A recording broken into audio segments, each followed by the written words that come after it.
Live number 68、皆さんに自己紹介お願いします。Please introduce yourself, please. Hi, my name is Naoki Yoshida, producer and director of Final Fantasy XIV、皆さんおはようございます。そしてこんばんはな人も多いですね、Final Fantasy XIV プロデューサー兼ディレクターの吉田です。よろしくお願いします。よろしくお願いします。そして本日進行を務めますコミュニティチームモルボルこと室内です。よろしくお願いします。My name is Toshio Murauchi, also known as the Fox Clone. You are global community producer here. I will do the MC stuff for today's live letter. はい、そして、本日はですね、本日の、プロデュ PLL も、日本語と英語のバイリンガル放送でお送りいたしますので、我らがあゆみさんがスクエニアメリカオフィスから入ってくださっております。So once again, today's letter live is fully bilingual in both Japanese and English. So we have a special member from Square Enix America office. あゆみさんです。おはようございます。おはようございます。スクエアニックスアメリカの徳武あゆみです。通訳を務めさせていただきます。よろしくお願いします。Hello everyone, this is Aimi from the Square Enix Los Angeles office. I'm going to be supporting for the translations today. はい。で本日の、PLL はですね、このセットアップをご覧になった方もいるかと思いますが、吉田さんが話したことは、あゆみさんが通訳してくださいます。で私が喋ることは私が自分で、翻訳しながら進めていきますので、で私からは大して重要な話は出ませんので、私のことを翻訳し忘れてるなというのはスルーしておいていただければと思いますのでよろしくお願いします。So today's setup is 吉田さんexplain things in Japanese and then あゆみさん will do 吉田さん 's voice in English and I will translate myself. はい、そして今日の PLL はですね、前半戦はFinal Fantasy XIV の新たなる挑戦、次の10年に向けてということで、吉田さんからいろいろご説明いただきます。そして後半はですね休憩挟みまして後半は、フォーラムで事前に募集しました、パッチ 6.0 をプレイしてみての、Q&A セッションをお送りしたいと思います。So today's letter live has two major parts and then first half is the kind of presentation by producer director Naoki Yoshida, which is where we are and where we are going for next 10 years. And then we have a taking break, and then latter half is the Q&A session based on your gameplay of 6.0 expansion. はい。はい、ということで、始めてまいりたいと思います。ですね、私がこっちを見てるとき、こうなってるときは皆さんのコメントを見てるときなので、今日こういうシチュエーションすごい多いと思うんで、ご理解ください。So you might see me turning my head sometimes when I'm speaking, but I am actively looking at the comments that people are making as you watch the stream. So you may see me turned this way, but I am still participating. So just wanted to let you know. まあちょっとね、日本のコメントでね、この手の通訳放送はテンポ悪いんだよなって言ってる人いるんですけど、まあグローバル全体でねお届けしているので、吉田の長い話をですね、あゆみさん一生懸命ね通訳してくれてるんで、そこはね、それを言われると我々ちょっと悲しくなるんで。そういうまあ、ファンフェスのステージぐらいで思って見てもらえると嬉しいかな。And we do see some comments about how translations kind of drag on the pace. It doesn't feel as quick. But Amy is here to try to facilitate communicating Yoshida's comments. It makes us sad if you're disappointed that it's in two languages, but perhaps if you look at it like a FanFest stage event where we have the Japanese and English, maybe that might help it make it more fun. あとコメントで今日は 6.1 はがっつりじゃないんですかっていうのもあるんですが、So we see some comments. Do we have any further updates for 6.1? So 6.1 がっつりってことだけはないんですよね。そうですね、パッチ 6.1 の内容と紹介に関しては、3月4日、はい、4日ですに、パッチ 6.1 特集パート1の PLL をやる予定なので 6.1 のまあでも今日ちょっと出ますけどね、6.1 の詳しいところはそっちに譲ります。So yeah, today's broadcast is not literally going to be just about 6.1. We may touch upon it, but then the details are going to be explained on another episode of the live letter on March the 4th. This is JST, but we will go into details at that timing. あとはまあなんかこう重大発表的なねニュアンスで取られてるけど楽しく気楽に行くので、皆さんもですね、緊張せず気楽に今日は見てもらえると嬉しいです。And some people might be bracing for a very important announcement when we talk about today's broadcast, but that's not the intent. We would love for you to just relax and just have fun with the broadcast. 面白いですよ。なんかこういうこと言うたびにさ、よしやめんのみたいなの出るんだよな。ついに俺さ、でもいつだっけ、新情報発表会でさ、言ったばっかだよね。ライフワークだって言ってるんで、そういう話じゃないんですよ。I understand we were talking about like the future of Final Fantasy XIV, but every time we mention something like that, people are like, "Oh no, is Yoshida going to quit?" And no, I think I told us when we were doing our announcement showcase in February. It's like 14 is my life work. It's not like I'm going to just up and leave suddenly. もうそんなんで嘘つきってやるの嫌だから、なんだろう、そんなね、自分の去就をね、重大発表しますみたいなねことは言わないですよ。ちょっと恥ずかしいね。うん。I don't want people to be going around saying, "Oh, you're such a liar," because I mean, I'm not the type of person who would make these kinds of like my personal announcements on a live stream. So. さあでは、やっていきましょうか早速。前半だいたいね2時間ぐらい、後半も多分2時間ぐらい使うんじゃないかなと思います。なのでご飯食べたりですね、今日土曜日なんで飲める人はお酒飲みながらとかでも全然いいので、楽しくいきましょう。So we're looking at least for the first part, we're looking at about 2 hours broadcast. And so just you're free to do like you have dinner or like eat lunch as you're watching the broadcast. It is a Saturday, so if you want to start drinking early, you're more than welcome to do so. さあ行きましょう。では、画面切り替えてもらっていいかな。はい。はい。じゃあ早速いきますが、改めて今日お話しする内容のトピックおさらいしておきましょう。Okay, so jumping right in, let me go over the topics we will cover. で、まず一つ目はちょっとですね、14これまで、正確にはね11年やってきているので、ちょっと振り返りを最初にね、皆さんへの感謝も込めて、やりたいと思います。The first topic, of course, it's been about 11 years to be accurate, how long 14 has been going on. So we'd like to kind of do a little bit of a retrospect, just convey our thanks to our players and look back on everything. でそれを振り返った上でですね、ちょっとこの先じゃあさらにもう10年は僕続けたいと思ってるんで、この先10年さらに14を発展させていくために、新しい挑戦やっていきますよといろいろそこについて、どんなことやっていくのかというのをお知らせしたいと思います。And then once we do look back on our past, then we look forward to the next 10 years. Because as I mentioned, I would love to continue having Final Fantasy XIV for yet another 10 years. So there are many different things that we want to do in order to continue expanding Final Fantasy XIV, many challenges that we want to take on. So I want to touch upon some of those items in today's broadcast. でここまでいったら1回休憩を挟んで、放送の後半として3つ目、パッチ 6.0 行月のフィナーレ、プレイしてみて何かありますかというので Q&A 事前に質問募集していましたので、それに対していろいろお答えしていこうかなと思ってます。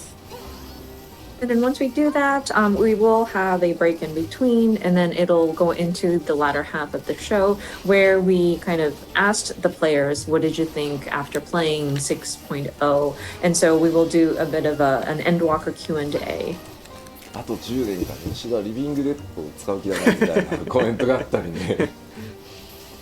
We're seeing comments like, oh, 10 more years, huh? Is Yoshida going to kick off his living dead? あったよね、確かにね。吉田の量産を開始しましたとか、クローンの吉田が誕生したので紹介しますとか、そういうのじゃねえかって書かれてましたね。But yeah, I think I've seen comments similar to that, and like people saying, "Oh, we have mass manufactured Yoshida clones." でなぜか私はもう完了してますよって書いてある。そう。Yeah, then I say I've done already. So. では早速いきましょうか。まずは正確にはね11年なんですけど、大きくくくって10年ここまで皆さんとねやってきたのをちょっと振り返っていきたいと思います。Okay, so jumping into the timeline here. Of course, accurately it's 11 years, but like we'll call this the 10 years of Final Fantasy 14.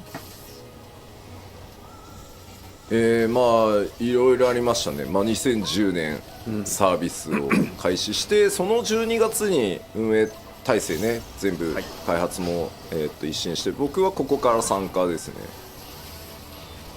So first, 2010 was when it all started. Many things that happened caused us to sort of reconsider the development structures, and there was a lot of changes that were made in order to kind of reboot the title. So this is when Yoshida joined into the project. で2021年の2011年の10月14日に、まあ、14日が縁起がいいだろうっていうので申請をやりますよという発表してますね。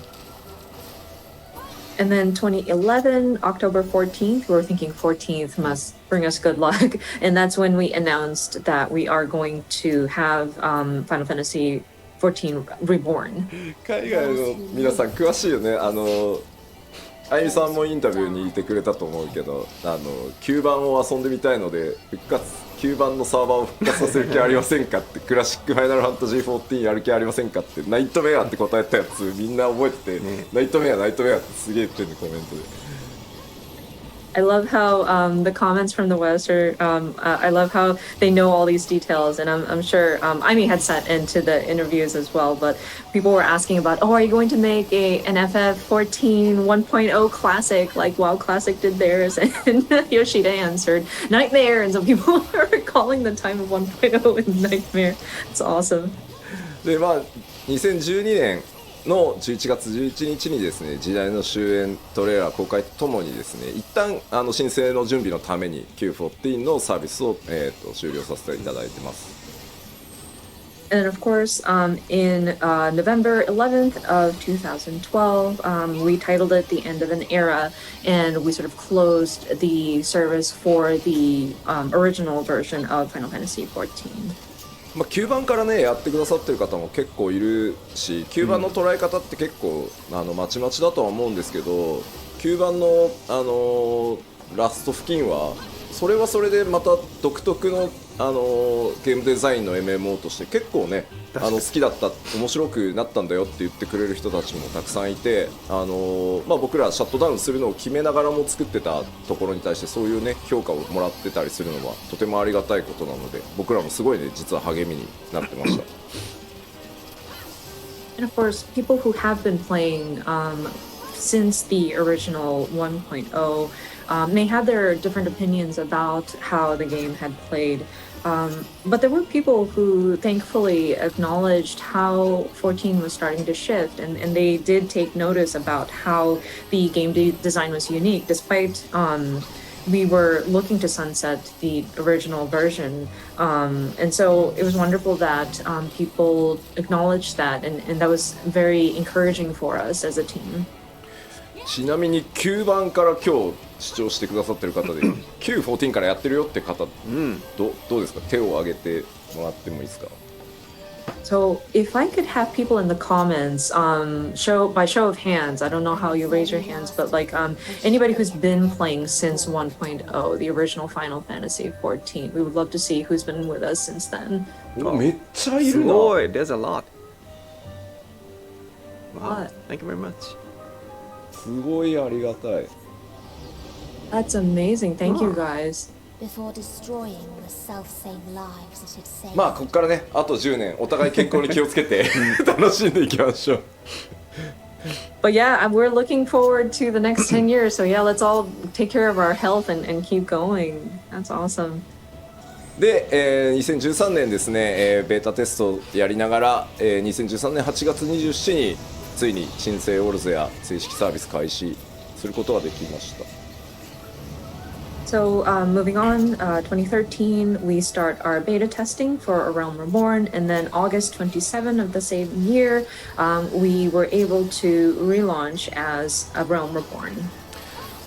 振り返るとですね、2011年の3月ぐらいから一気に新生14の設計だけ5人ぐらいで設計をスタートして2011年の6月から、6人のプログラマーがコードを書き始めたのを覚えてるので、実質そこから2年2ヶ月で申請リリースしてるので、もうちょっと驚異的今振り返ると。And looking back, it was 2011 in March. We started at least doing the framework, just the design structure first. And it was a very small team that worked on it. It was 5 people who started on the base framework. And then starting June of that same year, 2011, we had 6 programmers starting to write code. And considering it took about 2 years and 2 months to relaunch, that's just incredible. で、念願だったですねファンフェスっていうのを2014年の10月からですね、スタートすることができました。今でも覚えてます。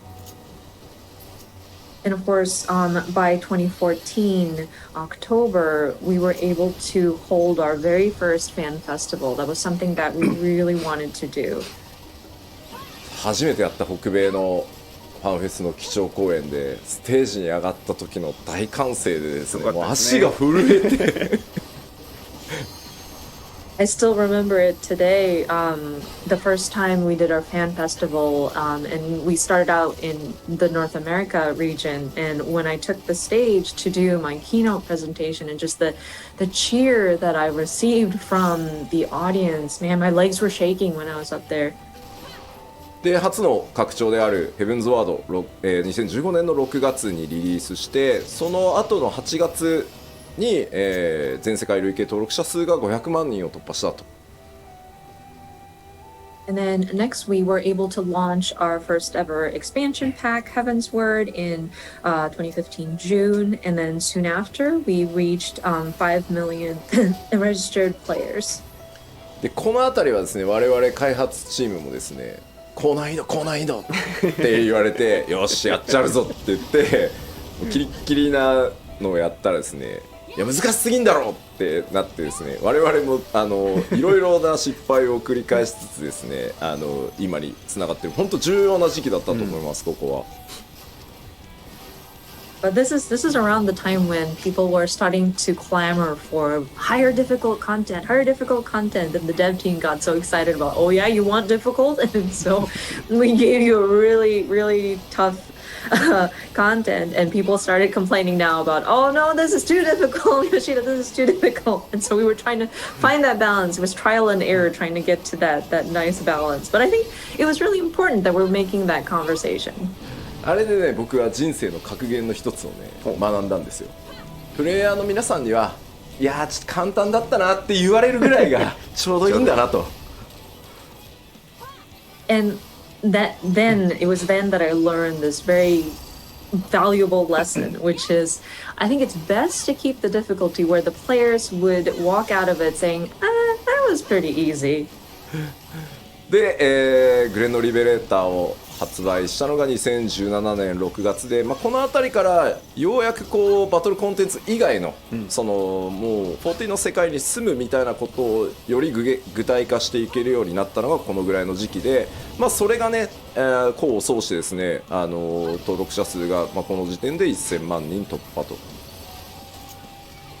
Then, of course, Stormblood released in 2017 June, and we started looking at various other types of content aside from battle and combat, content that would involve the feeling of living in the world of Final Fantasy XIV.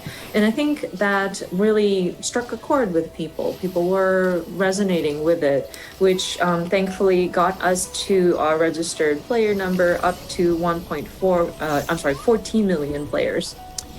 思い出されるグレンのリベレーター初日のね、ラウバーン透滅戦。すごかったですね。And I still remember when Stormblood first launched, Rauban Extreme in the Niners. ありましたね。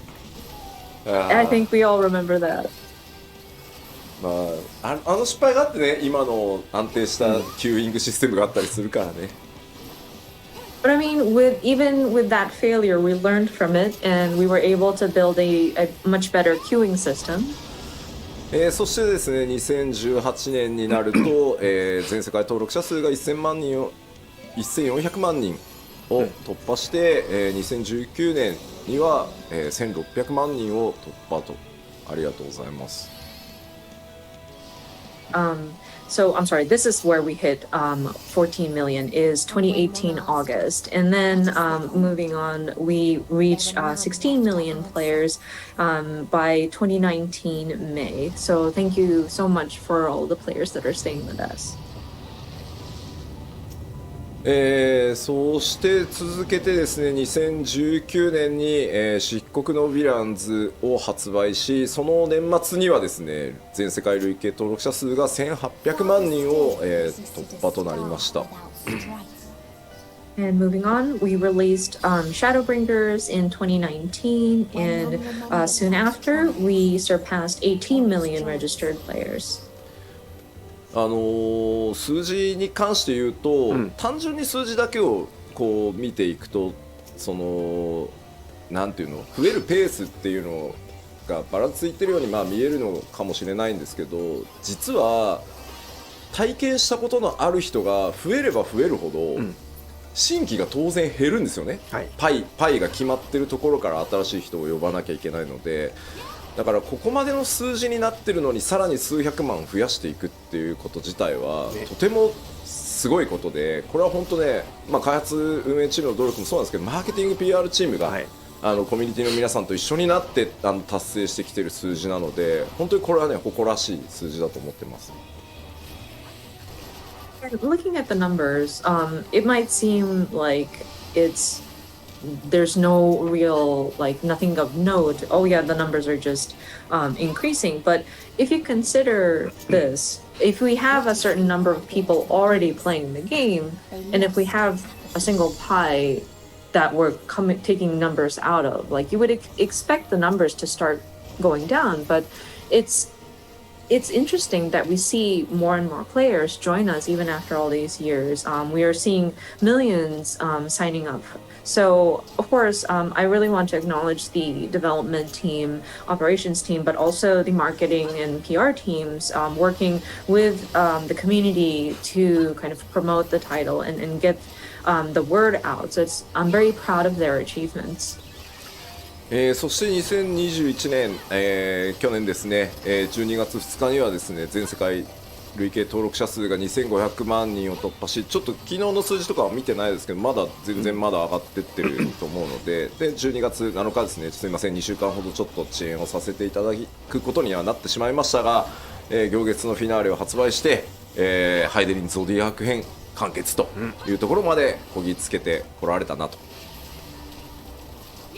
Of course, 2021, which is last year, we surpassed 25 million registered players. I did not see yesterday's numbers or as of yesterday's numbers, but I do understand that our numbers are still increasing. And then afterwards, I know we had to delay the release by about 2 weeks. Again, apologies for the delay, but we were able to release Endwalker, and finally we were able to conclude the overarching story of Heidelin and Zodiark. 長かったようで僕は結構あっという間の11年でした。でも本当にね世界中のプレイヤーの皆さん光の選手の皆さんメディアの皆さんもね関係各社の皆さんにも本当にものすごくこんなに支えてもらうタイトルは他にないだろうと思うぐらい支えていただいてここまで来れたので改めて本当に感謝をお伝えしたいと思います。ありがとうございます。And it feels like a long time, but man, these 11 years went by very quickly for me. And all of our Warriors of Light, our players, members of the media, all of our supporting partner companies as well. There were just so many people that supported us throughout this all. So I do want to take this opportunity to convey my gratitude from the bottom of my heart. So I sincerely thank everybody. はい。あとは本当ね開発チームにも、本当に厳しいスケジュールでやってきてて、実は拡張パッケージそのものの開発期間って1年とか、下手すると1年切ってたりするんで、本当に頑張ってきてもらいました。And I also want to acknowledge the development team as well. They were always working against a very harsh schedule, and even developing some of our expansion packs.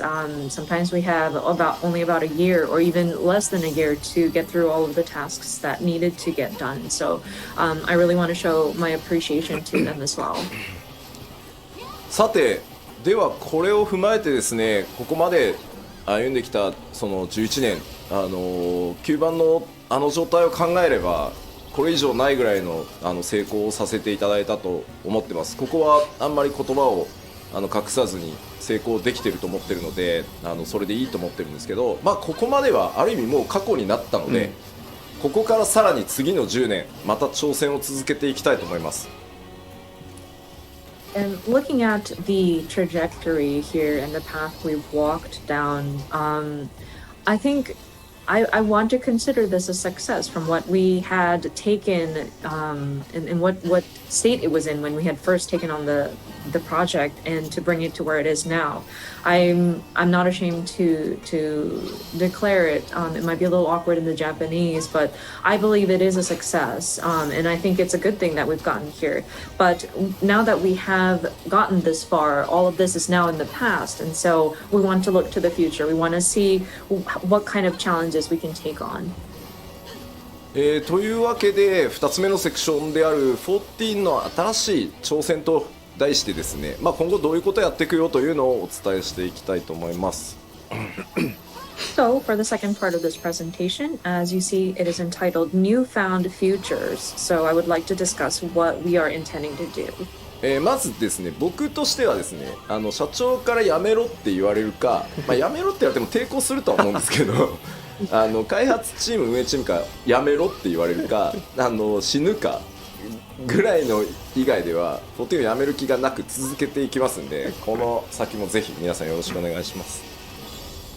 And me personally, as Yoshida, unless the CEO says, Yoshida, you need to leave, and even then, I think I'm going to fight him.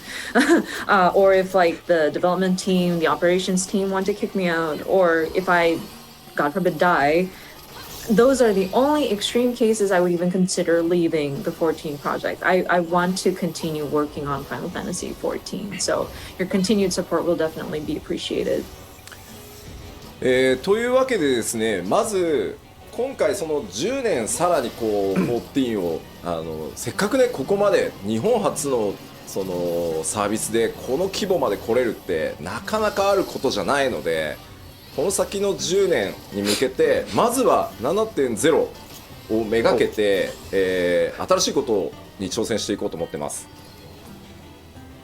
So, of course, with this title, and considering that this game was launched from a Japanese development studio and being able to expand to this global scope, it's a rarity, I think. And so my next goal, my future goal, is now looking at 7.0 and leading up to that, what can we do? コメントが 7.0 って言ったかで大丈夫大丈夫、もうシナリオ会議の1回目やったから合宿やったから7.0 はやるよ。People are already speculating about, oh no, 7.0 confirmed? Well, I mean, we are already talking about scenario for 7.0. I'm not afraid to say that we do intend on doing a 7.0.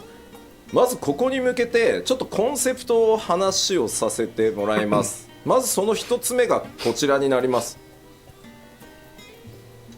Now, that being said, I do want to establish what my thinking is and the concept behind what we're trying to do leading up to 7.0. And this is the first point.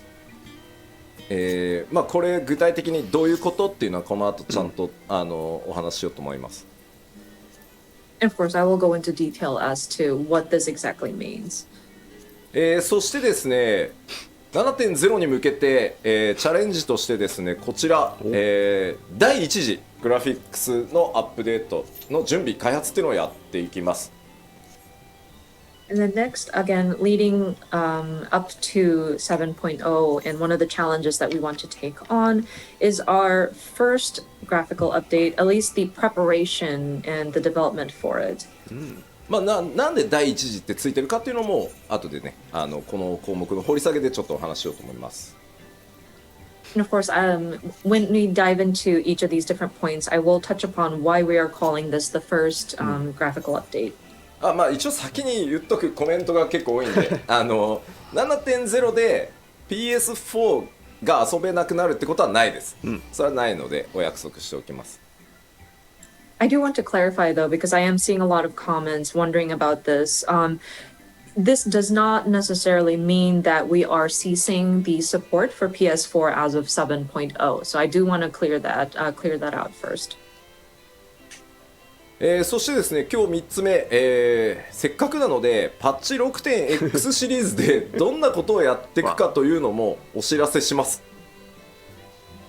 And then the third point, I mean, since we are here, I would like to take the opportunity to cover what we are planning to do throughout the 6.x series as a sort of roadmap.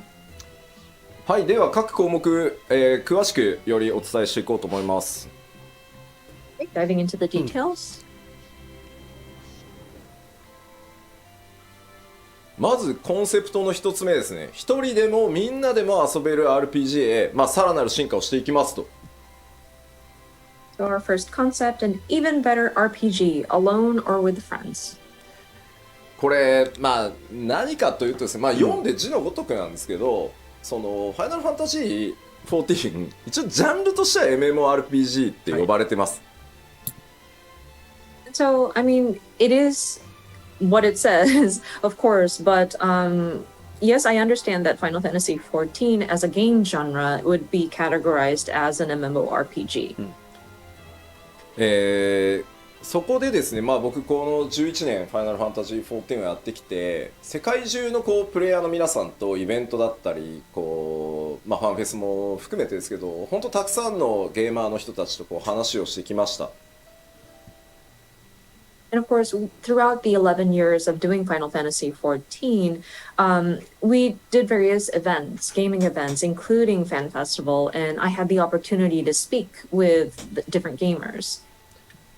そこでですね、あとそのマーケティングチームに市場調査とかをしてもらって、これね定期的に拡張のたびにやってるんですけど、やっぱりそこで出てくる答えっていうのが、なかなかブレイクスルーできないなっていうのがあったりします。And of course, I would have my marketing teams perform market research as well. And this is something we regularly do when we start to plan for upcoming expansion packs. And with the information that we receive, and there's always like a question that we never seem to find a way to break through. 2つあって、1つはファイナルファンタジーシリーズ大好きなんだよ、すごいファンなんだ、全部やってるよ、ただし11と14以外ねっていうのがめちゃくちゃ悔しい。 So there's actually two, and one of them is we see there's a lot of players that love Final Fantasy and many that claim they've played all of the Final Fantasies except for 11 and 14, which is very frustrating. 11もね今かなりアップデートをかけてかなり大部分ねソロで遊べるように快適にしてますが、14はさらにその先へ行きたいと思ってます。And of course, we are paying attention to Final Fantasy XI players as well, and we've made various updates. I think it has become very solo friendly recently, but with Final Fantasy XIV, we want to go beyond that. あとはもう一つはですね、オンラインなんだよね、めんどくさい、人と遊ぶの嫌、なんか人間関係作るの嫌っていうのがですね、やっぱりナンバーワンなんですよね、そのプレイをしない理由っていうところで。The second point we are trying to reach a breakthrough is people who comment about, oh, online play, I don't want to deal with having to play with other people. I don't want to develop relationships online. And that's actually a very large reason, if not the number one reason, many players kind of hesitate playing 14. だから10年かけて MMORPG っていうジャンルじゃなくて、一人でもみんなでも遊べる RPG っていうジャンルにしたいと14を。So what I want to do here is spend the next 10 years and break out of that MMORPG category. I want this to be an RPG that can be enjoyed alone or with friends. まずなので、7.0 でまでの間、フェイスシステムの大規模アップデートっていうのをやっていきます。So, as a lead up to 7.0 or until that time, we will continue to make updates to the trust system. パッチ 6.1 から 6.5 までの5つのメジャーパッチで全メインクエストの必須 ID と4人用の透滅戦を全てフェイス対応します。So as it says here, trust compatibility for all main scenario dungeons and 4-player trials to be added in patch 6.1 through 6.5.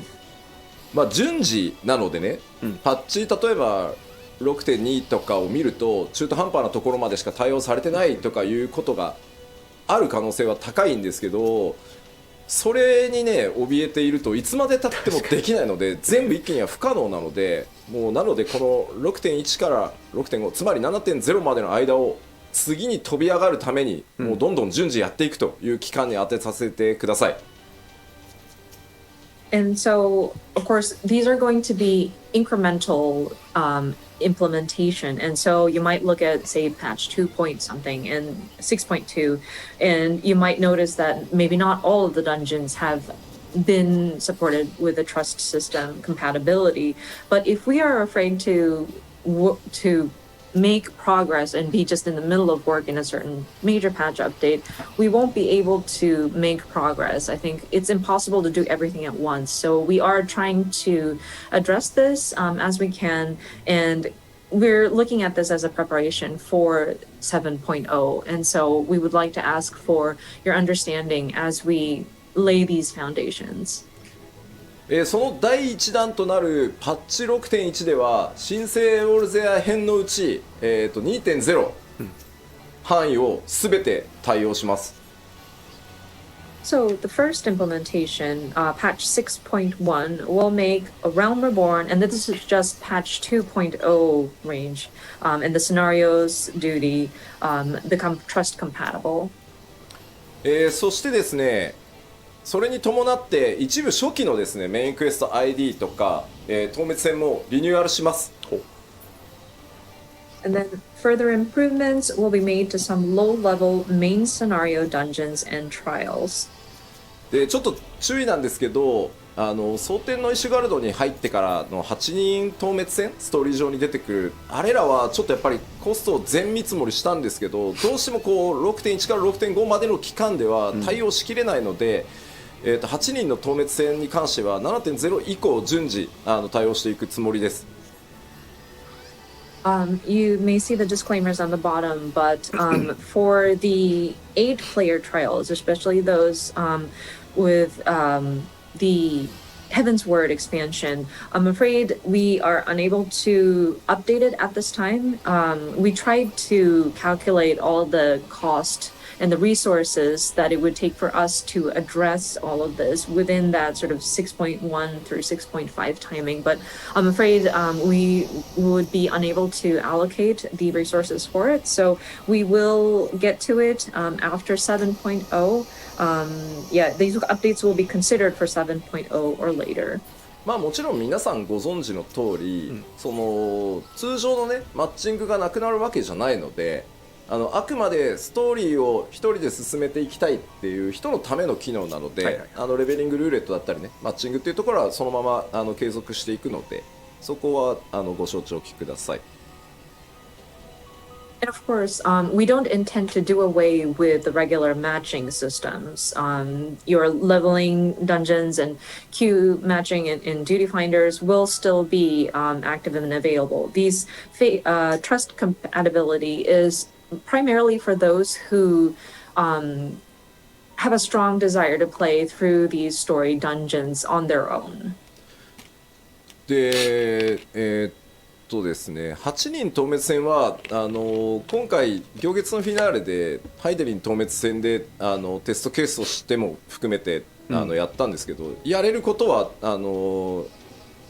なんだろう確証を得られたんですけど、まあ、相当やっぱりコストがかかるっていうのと、ギミックから調整していかないといけないっていうこともあってまずは数の多い ID から優先させていただいてます。あとはね8人なんで責任半のかかり方がちょっと減るんでやっぱり、まあ、ここは逆にマッチングの面白さみたいなところも味わってもらいたいので一旦7.0 以降にさせてください。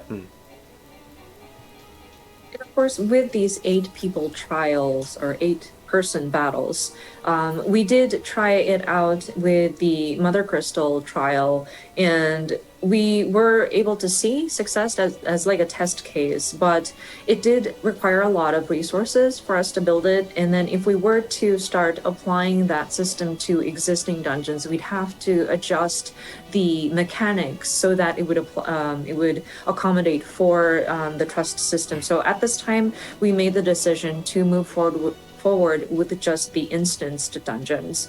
And with an 8-person trial, I think that sort of reduces the responsibility per person going into the match, hopefully. So we're hoping that players would still jump into like a duty finder and hopefully get the enjoyment out of matching up with random people. So at this time, we are unable to address it within the 6.1 through 6.5 period, but we are looking to it for 7.0 or later. でちょっと注意なんですけど、はい、まあ、どうしてもフェイスっていう呼び方をすると、暁といけんのかなとか名のある NPC といけんのかなってイメージがちょっと強いと思うんですけど、ストーリー上こうそのマッチングでしかいけないからこそじゃあ俺は他のことをやってくるみたいなのでこうみんなちょっといなくなったりとかしてたと思うんですよ。あれまで全部変えるはさすがに無理なので特に序盤とかは冒険者ギルドのメンバーだったりとか暁の光のなんだろうこう光の加護を持っているであろう他のメンバーみたいなイメージで組むケースが多いです。And I want to make another point of caution here. Whenever we say trust compatibility, I think the thought that, oh, can we go into this dungeon with members of the Scions or any sort of named NPCs? And some of these story dungeons have key players kind of leaving the scene, like where the Warrior of Light goes into a dungeon and say somebody goes up and say, oh, I'm going to take care of matters over there. We can't have them come back just to join you in the dungeon. So in those cases, especially the earlier dungeons, you will see your trust members as like members from the Adventurers Guild or maybe other people who have the Echo accompany you in these dungeons. ただ、まあキーになるストーリー上のキーになるポイントで、まあこいつはやっぱり本当はダンジョン一緒に行ってほしかったなってプレイヤーの皆さんが思ってるようなポイントは、シナリオ一部カットシーンも含めてちょっと変更してでもできるだけそれにまあ添えるようにやっぱりニゼックと対峙するときはエスニアンも行ってほしかったなみたいなやつはできる限りそういうシチュエーションはなんとか対応していこうと思ってるので、一部ねそれもちょっと変更する部分があるかなとは思います。全部は無理なんで、はい、そこはご了承ください。But that being said, there are certain key points in the story where we do understand players might have a very strong desire to have particular NPCs accompany you in a dungeon. So in some extreme cases, and not extreme cases, but like some key points, the team will make some adjustments. We may have to change a part of the script so that it'll make sense for the character to join you. An example I can come up with off the top of my head is probably the Nidhogg battle. I'm sure a lot of people would have thought like, oh, it would have been nice to have Estinian join as part of the Trust NPC. So we're considering having that available. So there may be some content that accommodates for certain NPCs to join you. I'm afraid we can't address all of them. We can't make it happen with all of the dungeons. So your understanding on that would be appreciated. そしてですね、ごめんねちょっと長くて、6.1 特集パート1の時にまた詳しくお話ししようと思いますが、新生オルゼアの後半って結構今のレギュレーションと違ってしまってるこうダンジョンとかが多いので、かなり手が入ってます、いろいろ。And of course, with the details of 6.1, we will have a dedicated live letter for that, and I will delve into details at that time. But I do want to mention that much of the content, especially in the later half of ARR, differ in how the regulation is set up. So there are changes that have been made. まあ例えばトトラクとかの、ドゥーンってなってヘビースローがかかるヘビーがかかる床とかなくなってます。For example, like when you go into the Thousand Laws of Totorak, and you step on those like poison floors, and all of a sudden you are hit with heavy or slow, we're actually getting rid of that. まあ、あとはちょっと Q14 から申請するのに急いで作ってちょっとライティング良くないなとかいうところのダンジョンもちょっと絵的な調整もそれなりにやってます。And there are also some aesthetical changes that we wanted to make. There were certain areas of the earlier part of FF14 when we were trying to quickly just relaunch as a Realm Reborn. So there were areas where lighting may not have been 100% to what we would have been satisfied with. So we went back in and adjusted those as well. そしてですね、まあ他にもですね、8人パーティーバトルの一番最初であるビットアッティン教習戦なんですけど、なくなります。And then one of the first 8-person party battles that you encounter, I believe, is Camp Westwind. And I want to mention that we are doing away with that. 皆さん大ショックを受けておられますね。People are getting shocked. 帝国の盾としてね、武人として、身を挺してやってきた、ね、帝国将軍の一人、まあ将軍ではないけど正しくは8人でフルボッコはいかがなものかということでですね、はい、ちゃんとコストをかけてですね、クエストインスタンスバトルとして、生まれ変わりますので。Considering Litatine is like the shield of the Garland Empire. I mean, he's technically not a captain, but like, I mean, he's like a very prominent figure. I think it would be very humiliating for 8 people to come in and just beat him up. So we actually allocated the resources to rebuild that battle so that it's going to be a quest instanced battle that you go in. まあ他にも内閣外閣と呼ばれている8人ダンジョン、あれらもですね、今回すべて4人用 ID に作り直してあります。And then of course, the Praetorium and the Castrum Sorry, I can't pronounce it. Meridianum. Those very long Guardian bases that you need to go. They were originally 8-person content, but we are going to be changing it so that these are 4-person instanced dungeons. なのでアルテマウェポン戦も切り出して、4人用としてシナリオモードを作って、であとラハブレアが憑依したサンクレットさんを8人でただひたすら無言で殴るっていうのもストーリー用のクエストインスタンスバトルとして作り直しているので大好評ですね。はい。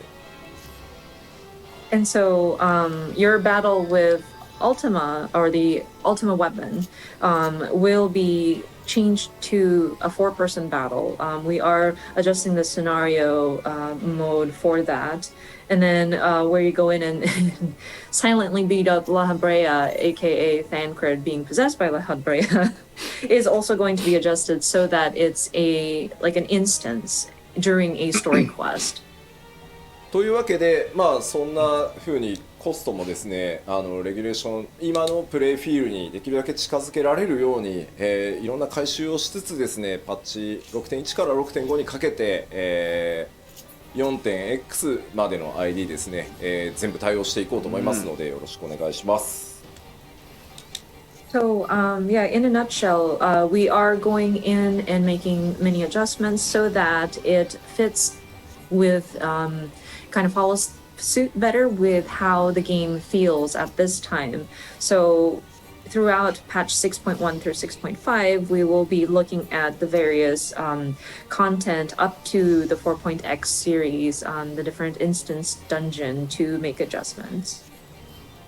さあではこのセクション以上で次へ行きたいと思います。 Okay, so moving on to the next section. 2つ目の新しい挑戦ですね。この、6.1 から6.5 までの期間、7.0 リリースまでの期間を使ってですね、まず、長期運営やっていく上で第一次のグラフィックスアップデートを、裏でね作業させていただきます。 So our second concept, and again, this is going to be the preparation that we will be doing throughout patch 6.1 through 6.5, leading up to the launch of 7.0. It is a long-term, or like preparations for long-term operation of the game, and we want to be doing this in the background, but we'll be preparing for our first graphics update. ただ、なぜ第一次グラフィックスアップデートと言ってるかっていうと、2時も3時もあるんだろう、もしかしたらってことなんですけど、なぜかというともうここまで11年運営してきてるともう尋常じゃないリソース、グラフィックスアセットが存在してます。So the reason why we named this the first graphical update, and that's of course to imply that there will probably a second and or third after this, but our game has been in operation for about 11 years, and considering all the graphical assets we have produced, it's an insane amount. やっぱり一気に極限まで上げようとすると絶対コンバートミスがあったりとか、そもそもコンバートの物理時間が足りなくてもうデザインチームが無理です絶対できませんっていう答えになってしまうので、やれることを一回やって引き上げたらまたその状態で安定が見えたら次のをやってっていう形で、その第1回目が来るんだというふうに思ってください。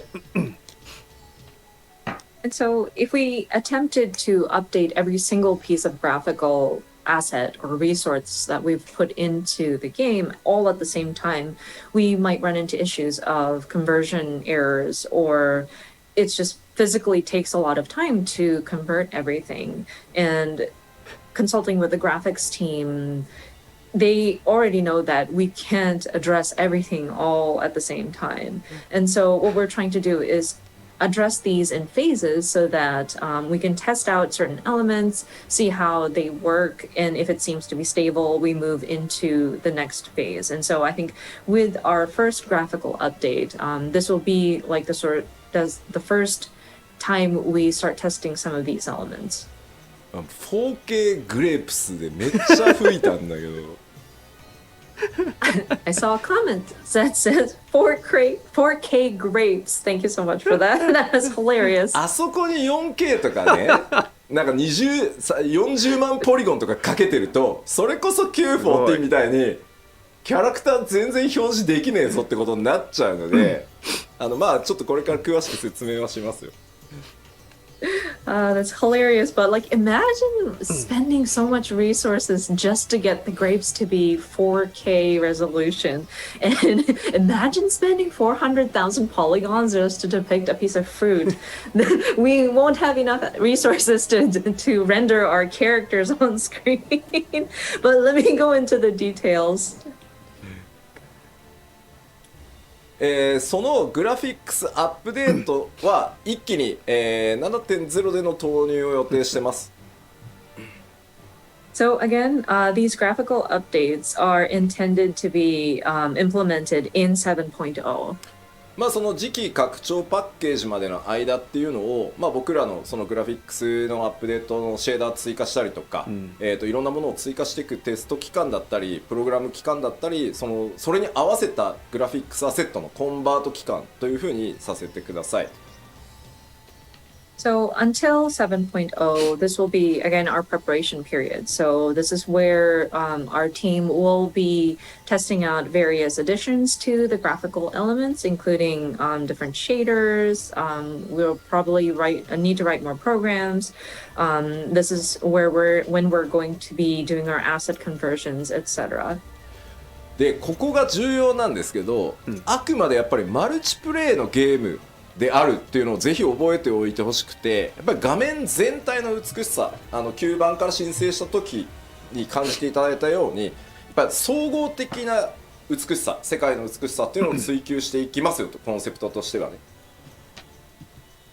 And of course, one key point that we want players to understand is that this is still a multiplayer game. And so we want to strive for the aesthetic quality of the overall picture and looking at the sort of beauty or the element, aesthetically pleasing sort of overall picture. だってこうまさにね、発売されたホライゾンのさクオリティでさ動くと思われたら困るわけだよあれで俺たち300人とか描画しなきゃいけないんでいやできはするんだけど、みんなの PC 動かないよ。確か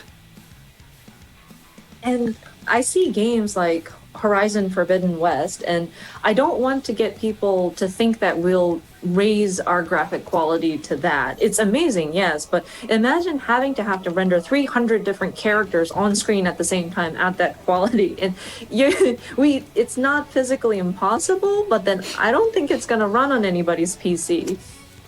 そこは覚えておいてね、みんなね。 So please keep that in mind. ここをね、なんか勘違いされるのが一番怖い。That's the scariest thing for people to kind of misconstrue. で、当然なんですけど、アニメーションとか、まあその世界全体、画面全体の美しさっていうところにやっぱりアニメーションとかライティングシステムっていうのも大きく寄与していると思うので、このあたりもアップデートしていきます。And of course, considering the sort of overall aesthetic, animation is going to be a key element we're looking at. Lighting is another element that we want to adjust as well. まあ例えばアニメーションに使っている、よくねメモリがって言われますけど、メモリの割り当てをちょっと増やすことによって今までより長尺のこうエモートモーションが作れるとか、あとまあそのライトの数が増えることで実は潰れていたバックグラウンドのディティールがより見えてきて、リソースに手を加えなくても綺麗に見えるみたいなところもあるんで。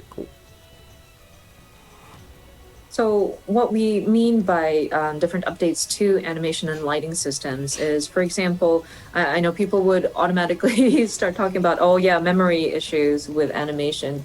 So if we revisit some of the allocation of the memory for animation, it might allow us to create emotes with a longer animation loop, or with lighting, they're just having more lights than we had originally set up would allow for details that would have been sort of washed out or like not visible because of insufficient lighting to kind of show up. And so that will allow for an improvement in the graphical quality without us even having to adjust the elements that are already in the game. まあ重要なところです。はい。スタンドアローンのゲームクオリティにはなりません、これをですね皆さん頭にすり込むためにもですね、寝る前に必ず一度復習していただきたいぐらいAnd again, very important point, I want to stress again, the new graphics will not be comparable to those of standalone titles. This is, again, very important. I want you to remember it. I want you to repeat it before you go to bed. That's how much I want people to remember. まあとはいえやっぱりグラフィックスいろいろ手を入れてパフォーマンスというかね、処理はより動作が重くなりはするので 7.0 では最低動作保証スペックの条件が、まあ、変わるのは確定です、はい、ただできるだけ多くのスペックに、ね、対応できるっていうところはこれまでのポリシーでもあるので、捨てずにやっていきたいと思ってます、So that being said, we do want to update the graphics for sure, and so that means your processor might require more power in order to render these graphics properly or like efficiently. So we will probably have to update the system requirements for your machines and your PCs. We will try our best to accommodate for as many models of machines to accommodate with the changes, but we do want to make you aware that it is pretty much guaranteed that we will have to update the system requirements. でやっぱり気になるプレイステーション4なんですけど、この 6.x 期間中に、先行投入すると思いますけど PS4 版の最適化をやっていきます。 And I know people are wondering about PlayStation 4 support as of 7.0. I think what's going to happen, and this will probably be done prior to the launch of 7.0, so sometime within the 6.x series, we do want to optimize the PS4 version for sure. で、そのさらにですね、まあ、PC 版にあるようにグラフィックスオプションのカスタムっていうの PS4 版少ないんですけど、あれを増やしてですね新しいその描画とか入れるとやっぱ重くなる部分があるので重くても綺麗でいいやっていう人はオンにしてもらえばいいんだけど、まあ、オフにしてそのフレームレートを優先するみたいなことができるようにしていくので PS4 のサポートっていうのも少なくとも 7.0 のタイミングではしっかりやりますので。 So, and on top of that, there are various graphical configurations that you can set up on the PC version. Like you can customize some of the like display options, and we understand that it's a bit lacking in the PS4 version.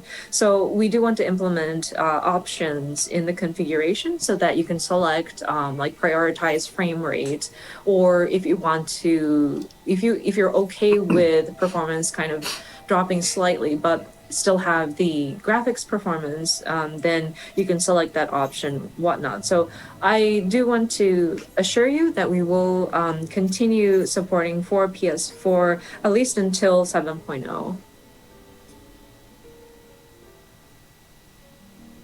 おみんなどう思うんだろう。 What people's reactions are.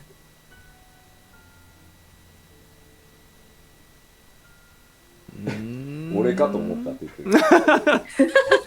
Some people think, oh, is that me?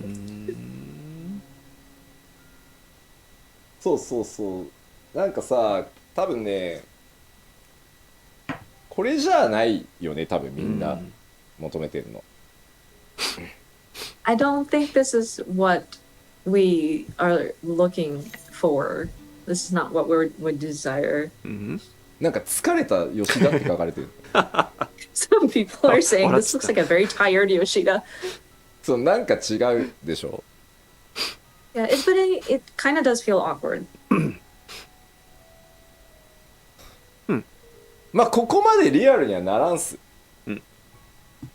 So we aren't going to be working to make it look this real. まあいわゆるフォトリアルを追求していくとグラフィックスアップデートってこっちに行きがちなんですけど、おそらくファイナルファンタジー14の世界やキャラクターが気に入ってくださってる方多分こっちを求めてはいないと思ってます。 And some games, of course, their intent is to lean towards that photorealistic depiction, and people tend to lean in this direction. But I think for those who enjoy the aesthetic of Final Fantasy XIV, this is not necessarily what we want to begin with.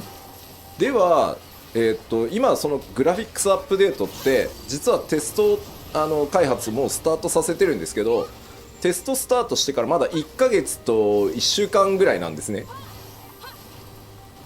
So with these graphical updates, we are already starting testing actually, and it's been about a month and a week. なのでその1ヶ月と1週間ぐらいテストをして、まあこれだったらもう今出してもまあいけるだろうここまではとまあこれ以上を目指すんだけど、まあ少なくとも一旦お見せしてもここまでは間違いなく大丈夫だよあると 7.0 でっていうのを用意してきたんでちょっと見ていきましょうか。 And so we are still very early in our testing stages, again, about a month or so testing, but we do have results that we're seeing that is, of course, we're going to aim higher than what we're going to be showing you, but I think it's coming out pretty nicely, and we are relatively confident. So let us show you some of these images. こちらがですねテスト期間1ヶ月目のサンプルです。キャラクターですねまず。So from first month of testing, so this is one of the samples. これ左が今で右がテクスチャーをハイレゾリューション化してます。髪の毛も含めて。であとシェーダーを、1枚入れてます。And so what you're seeing is the current image on the left, and then on the right, we've made the textures high resolution, and we've added a layer of shaders. あと、セルフシャドウって言って自分の髪の毛の影が顔に落ちた時、まあその自分のオブジェクトが自分に影を落とすのをセルフシャドウって言うんですけど、そこも調整してるので、結構ねセルフシャドウ実はすごい気になってて、カットシーンとかでも。And one thing that we did pay attention to was the self shadow, or whenever there's like an object that drops the shadow on yourself. Especially if you look at the bangs and the shadow it casts underneath it. That was something that I was kind of I wanted to address looking at the cutscenes in the past. でまあこれ1ヶ月目のサンプルなのでもっと上目指せるとは思ってるんですけど、動作保証あまりにも重くならないっていう意味では、今一旦お見せできるのはここまで、まあ、この上さらにいろんなことをやった上で最適化していって、まあ、やれるより高いところは目指していこうかなと思っています。So of course we do want to strive for even better, but at this time I think from 1 month of testing and making sure that the game itself runs properly, I think this is what we can show at this time, and then we'll continue to test and we'll continue to sort of improve and then apply optimization. まあいわゆるヒロシと呼ばれてる彼でやるとこんな感じです。Of course, our Derplander. でちょっとミコッテのサンプルです。Here's a sample of the Mikote. まあ戦月賞のボケ具合が、まあなくなったりですね、髪の毛の柔らかいそのカールの印象とかってちゃんと出てるのと、まあセルフシャドウがボケてないんでね、綺麗にかかるようになります。Of course, you may notice the face paint. The war paint is a lot crisper now. And then, as mentioned earlier, self shadow is nicer. I think it's brings out the softness of her face. まあこれがだいたい1ヶ月目だっていうのをぜひ認識しておいてください。Again, just to remind you, this is after testing for about a month.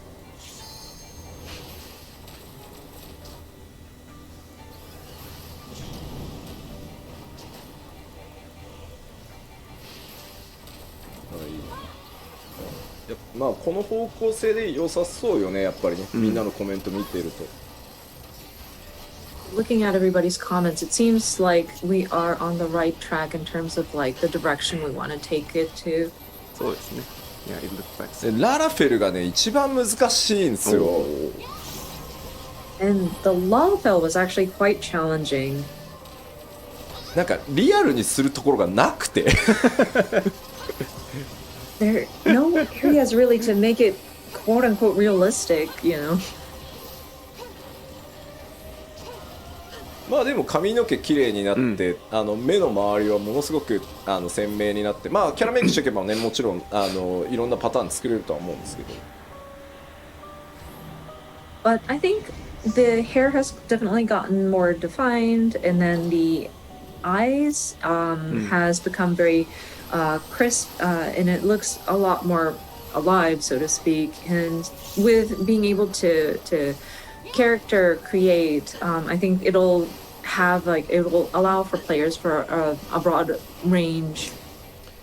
そうね、肌の感じをどこまでなんだろう、本当にツルツルにするのかララフェルは、こう少しそうは言ってもちゃんと肌っていう感じを出すのかは、結構ね調整が難しいところだとは思ってるので、ただ皆さんが求めてるであろう方向性は理解してるつもりなので、しっかり種族ごとにですね調整しながらいきたいなと思ってます。And it's still a challenge to figure out how do we depict the surface of their skin. Like, do we make it completely like flawless, spotless, or do we actually give it some texture to make it look like skin. We want to believe that we understand what the players are looking for, but it is something that we still need to kind of explore. なんて言ったってね、11年も皆さんと一緒にこのゲーム作ってきてるんで、そうですね、皆さんが求める方向は理解しているつもりではあります。はい。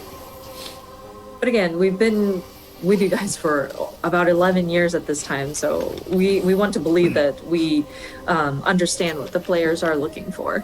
ですいません、ちょっとテスト1ヶ月目ということでですね、キャラクターサンプルとしては以上になります。またなんだろう、途中でね、ファンフェスのタイミングとかあればまた途中経過とかね、お知らせしていけたらなと思ってます。So yeah, because we are still in the early stages of testing, as for character samples, that is all that we have at this time. We're hoping that we can continue to update everybody on the status. Perhaps maybe next time we can do it at like a fan festival or something like that. じゃあ改めてですね、そのキャラクター、まずそのグラフィックス第一次グラフィックスアップデートでキャラクターに関する表現のアップデート項目をお知らせしておきます。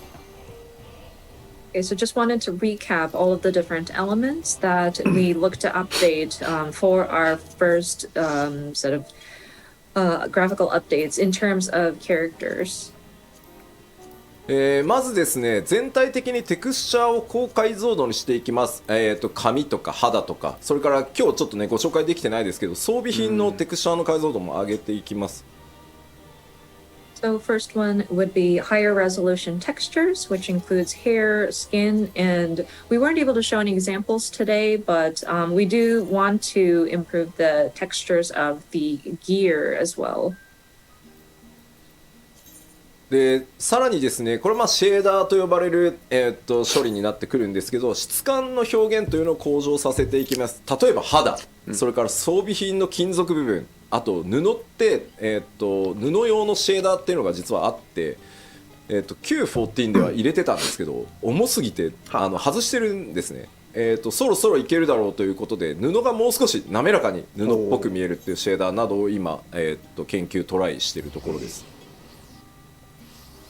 And then the next item, and this is relating to various shader processing, which is improved material qualities, of course, skin, metal, and fabric. It's interesting because in the 1.0 or like the old version of Final Fantasy XIV, there was a shader or like a process that was just applied to fabric so that it would look the texture quality would look like fabric, but it was too heavy of a load on processing, so we had to remove it in the relaunch. But we're testing various ways to see if we can apply something like that to make fabric a bit more, well, smoother and more fabric-like. And we're still kind of researching and trying out various methods. そしてですね、キャラクターに対してのライティングとシャドウの強化というのもやっていきます。特にね、見栄えに直結しやすいこうセルフシャドウに関してはすごくずっと気になってたんで。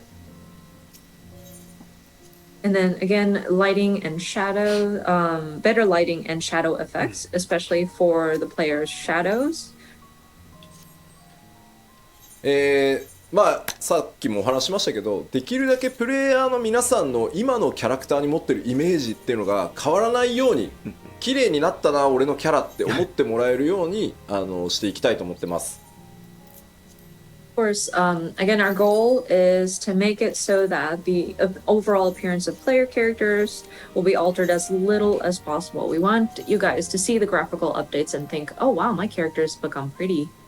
で注意点が2つあって、はい、まず1つ装備品、信じられない数のアセットがあるのであれを 7.0 までに全部コンバートするのは不可能です。So 2 points of caution. The gear, we mentioned about updating the material quality of gear, but you know, there's an incredible, unbelievable amount of gear available for all of our player characters, and considering we'd have to convert them all, we will not be able to get through converting all of the gear by the 7.0 timing. なので 7.0 で新しく実装されている装備っていうのは全て今回のグラフィックスアップデートを経た内容で作っていきます。なのでクオリティがより高いもので全部用意するつもりです。 So any gear that is implemented from 7.0 will have gone through the process of the updated graphics. So of course those will be of the higher quality. ただし、できる限りこうプレイヤーの皆さんがミラプリとかをしておしゃれによく使っているものに関してはちょっと優先的にできる限り対応をして、またパッチ 7.x シリーズで徐々にその古い装備っていうのも新しい仕様に少しずつこう対応していけるようにっていうふうに思ってますので、ちょっと数年がかりで全体が上がっていくことにはなるかと思いますが、よろしくお願いします。But we understand that there are certain glamours that people use often, so we want to look at those and try to get those done with a higher priority in terms of like which to get to. And throughout the 7.x series is when we will address the rest of the previous equipment or gear. So I'm afraid it will take at least a few years to address all of the different textures. あと NPC です。今回ねプレイヤーのキャラクターみんなクオリティアップするじゃん。NPC 全員も無理だと思っていて7.0までには。The other thing are the NPCs. I know we talked about updating the player characters and the graphics on those, but I'm afraid we're not going to be able to address all of the NPCs by 7.0. 申し訳ないんだが、クオリティの高くなった NPC とまだなんて順番が回ってこない NPC っていうのが出てしまうと思うんですけど、ちょっとそれも許していただけると助かる。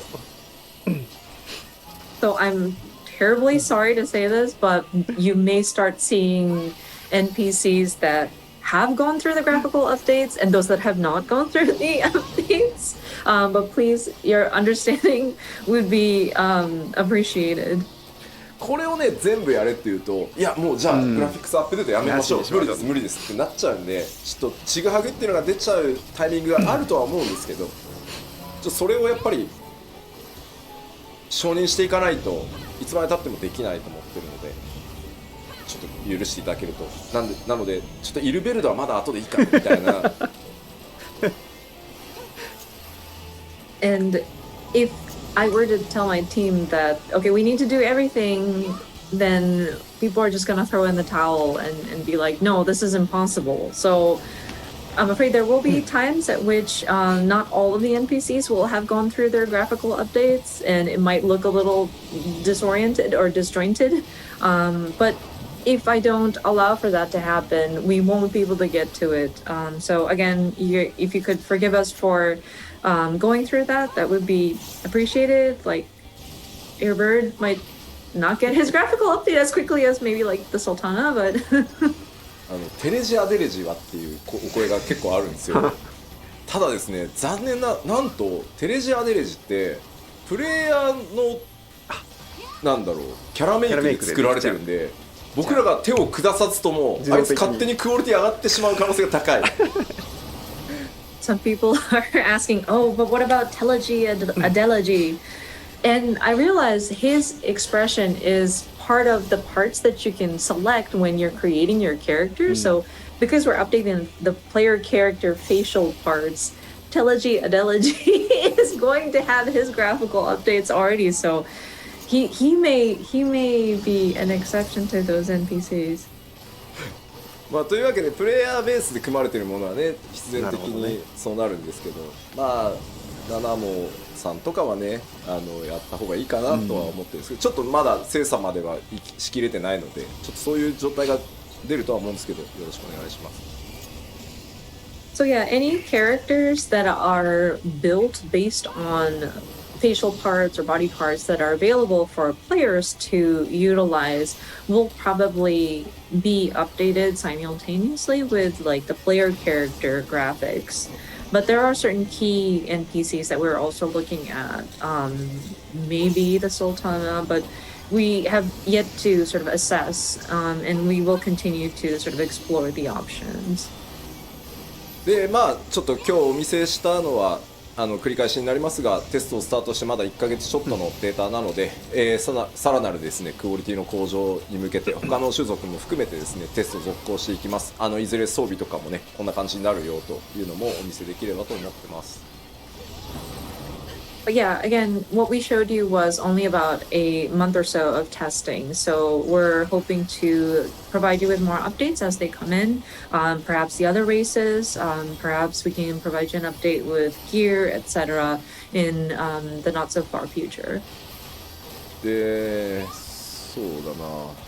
あとは結構コメントであったんですけど、装備の干渉なんとかしてほしいって、あれは正直どうにもならないです。物理エンジンを入れて計算でかわすしかないんですけど、それをやるとやっぱ動かなくなっちゃうと思うので、あとやっぱり装備の干渉を許可している僕が、もういいとこれは割り切ってくれって言ってるから今のペースでそのアセットギアが報酬が装備がリリースできてるっていうところもあるので、努力はしますが根本的にオフラインのゲームのようにはならないので、はい、そこはすいませんご了承ください。And I'm also seeing comments about can you do something about like gear or equipment or like player characters like body parts interfering with the graphics of gear, equipped gear. And I'm afraid that is something that we cannot address fully. We would have to put in a physics engine in there, and that would cause for some of the characters to kind of not move properly anymore. And plus, I, as the director, have allowed for those imperfections to my team. I'm afraid we're just moving on with it, or else we won't be able to keep the pace in releasing these different gear and the different designs that is available. So I'm afraid we are unable to address it fully to match something that of a standalone game. Sorry. さあでは次はですね、ちょっと BG、マップに関わるところもテスト1ヶ月ちょっとのサンプル持ってきました。Okay, we have more samples though. This time it's for various backgrounds and like map elements. まずこれは単純に、テクスチャーとかに何も手を入れずに、配置できるライトの数を増やすっていうテストのサンプルです。So this first image is a test of just simply the number of lights we can place in a certain scene without it touching any of the textures or surfaces. 配置ライト数をですね複数増やすとこんな感じになります。So we just added a few more lights in a particular scene, and what you see is in the right side of the image. ライトがですね遠くに左側ね1灯しか焚けないので、ちょっと見てほしいのは手前側にあるデスクに影がほぼ落ちてないのが、右側複数ライトによってちゃんと影が出るようになってるでしょ。So if you look at the one on the left, we were only able to place one light source in the scene, but in the picture on the right, we were able to place multiple lights to give it a more realistic look. And as you can see, the desk is now casting a shadow. まあ当然分かりやすく上の方にライトさらに1灯追加されているので、まああそこまで作り込んでたのにライトが当たらないことによって全部黒で潰れちゃってたのが、まあ、しっかり見えてくるようになるので、これね多分プレイじっくり見ていないとというか受ける雰囲気が変わるのでこれによって。And of course, I think one of the key changes that you can see is because we were able to place a light directly on top, you're able to see some of the details that would have been kind of hidden behind a shadow. And so I think with allowing for more lights to be placed, it will kind of give you a better impression of some of the atmosphere in some of these locations. でさらにですね、こちら今の現在の状態のティターニアですね。Next, you see Titania in their current state. でこれはシャドウです。シャドウのテストをお見せします。So this is where we tested out how shadows appear. 影に使ってるテクスチャーの解像度と計算を上げていくので、これぐらいくっきり見えていくようになると思います。So this is where we tested the texture as well as the calculation formula behind how we're displaying the shadow underneath Titania. And we believe that we were able to improve the quality and the resolution up to what you see on the right image.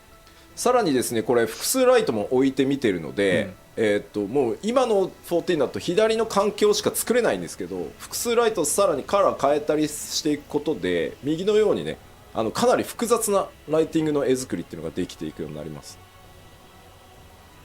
And as you can see, we have multiple lights again in this updated picture, and then plus we put some colored lighting. So the background is exactly the same, and it was actually quite intricately built, but by having these different sort of lighting available to shine on it, you can see the complex details that was part of the structure. ちなみにこれ左のティタニアのストーリー的には左の雰囲気がいいなって言ってるコメントがあるんですけど、はい、実はこの状態をさらにグレードアップさせたバージョンを BG チーム作ってきたんです、サンプルとして。ただ開発者目線で見ないと分かんないからライトの色を赤とかにして複数ライトが混ざってるっていう環境を作ってくれって言って僕がわざわざデザイナーがセンスよく統一してきたものをバラしたんで、デザイナーのセンスじゃないので、これね僕のプレゼン用だと思ってください。デザイナーの名誉のために言っておきます。デモ用ですね。はい。One thing I do want to clarify, because somebody pointed out they liked the look of the original Titania, where it has that sort of mood with all the muted colors. Yoshida I want to point out that this is the developers actually brought to me an example of what improved graphics would look like with that stayed within the color palette of the original picture, but that's very much in the developer's perspective, and I wouldn't be able to tell the difference of what has improved. That's why I had requested my designer to intentionally place red lights, something that's more obvious, just to show an example. So don't worry, this is not what we're trying to do. We're not trying to like destroy the atmosphere. The designer was very mindful about keeping the tone of the story, but I wanted a more like overt example. So just wanted to clarify that. でここでちょっとね特に注目してほしいのが画面右の奥、上の方に見えてるステンドグラスのあたりをちょっと見ていただきたいんですけど。And one part that I do want to point out, if you look at the upper part of the image, where the stained glass is. これ左と右マップのポリゴンは何も変わらないんですね。テクスチャー解像度も変わってないです。So just reiterating that we have not changed any of the polygons that are in the map layout. We did not improve any of the textures here. なのでライトを変える複数置けるようになるだけで実は BG アーティストたちがこだわって作っていた箇所っていうのがより明確にちゃんと見えるようになるんですよ。左は全部影で潰れてるんですけどもともとちゃんと凹凸あるんですね。And so this is what I'm trying to show with this image is that by being able to place multiple lights in a scene, we are able to showcase the details that our background artists have put into the structure. So above these stained glass, you might see these sort of like tiered sort of molding on top. And the picture on the left, it makes it unnoticeable because it's kind of drowned in the shadows. So by being able to place multiple lights, we're able to accentuate those details that our background team has put into the structure. ちなみにバックグラウンドアーティストたちはライトの追加をやっていこうって言ったらめっちゃ喜んでました。So when we were talking about adding multiple lights, the background team definitely had a very strong reaction to that. よかった。さあで次はですね、こちらは金属表現を、その質感を上げますというサンプルになります。So next sample we want to show you is how we depict like the texture of the metal. こちらもですね、デザイナーの趣味というよりはですね、悪趣味なぐらい変えてくれって言ってるので、それをご承知おきください。And of course, this again is supposed to be an example. And so I asked my designer to make it very gaudy at this point. So please understand it is not necessarily the designer's choice. まあもともとやりたかったけどシェーダーがなくてできなかったので、まあこれぐらいゴールドをちゃんとやっていけますよと。So up until now, we didn't have the proper shaders to apply, but we would love to improve the look of metallic surfaces. For example, gold here. すごいですよねコメントで吉田の家じゃんって書いてあるんだけど、俺んちこんなんだったらもう仕事してないわ。People are saying, "Oh, is this Yoshida's house?" And I was like, "No, if I were that rich, I wouldn't be working." でもこれ怖いもんで、今まで我々は左を金だと信じてまいりましたけども、なんかもうブラスにしか見えないですよね。Yeah, actually, we trusted left side screen is gold up until now, but now it only see brass, not gold, no more. まあこういう形で金属の質感強化っていうのもやっていきます。まあこれはねとても分かりやすい例じゃないかなと思います。Thank you for that. But yeah, again, we're trying to make improvements to the material quality, so the look of metallic surfaces as well. さらにですね、続いてはマップに使えるメモリっていうのも、上限を上げてあげようと思っているので、それによってですね、より多くのオブジェクトが配置できるようになっていきます。And next was to look at the memory resources allocated to rendering a particular area on a map. And I'm looking to raise that sort of cap so that we can place more objects in a particular field. まあこれ左側が現在よくちょっとマトシャと出会ったりするところですけど、こんな感じになってます。これ現在ですね。So the left side, you may remember your first encounter with Matsuya. でそれがですね、今回このぐらいまではいけるだろうと。And with testing, we are seeing that we could possibly place more objects like these. 左と比べてですね、やっぱりまず注目点としてはその1枚のループで作られてたその階段状になってる部分っていうのが、それぞれ素材違いをしかもこう組み合わせで、ずらして配置したりすることによってこう使い込まれた感とかより出せていける。このあたりはね実はすごく大きいと思います。And so in the left, you may notice that it's just a repeat layered on, like a repeat layered on top of each other. But in the updated graphics, you can see that we are able to place objects not exactly like on top of each other, but like you can shift it by a little bit. It'll allow for a more realistic depiction of the area has been in use. So this is actually quite, it helps with like the immersion.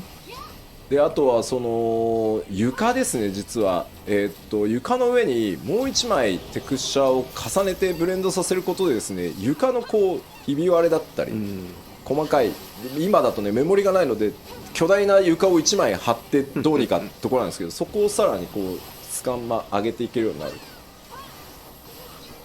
And then the floor or the ground with the graphical update would be able to add another layer on top to give it more texture and kind of blend it in. So like cracks in the ground. Previously, we wouldn't have enough memory, so we would just have to paste one giant floor and deal with it. But with the graphical updates, I think we'll be able to improve on the texture quality as well. そしてですね、続いてがちょっと BG でお知らせする最後になるんですが、Next is, I believe, the last set of samples that I've seen for the background elements. こちらです。我々開発チーム最大の敵、自動草って呼んでるやつ。So this is one of our pet peeves, arch nemesis, I should say. These are like these automatically generated grass.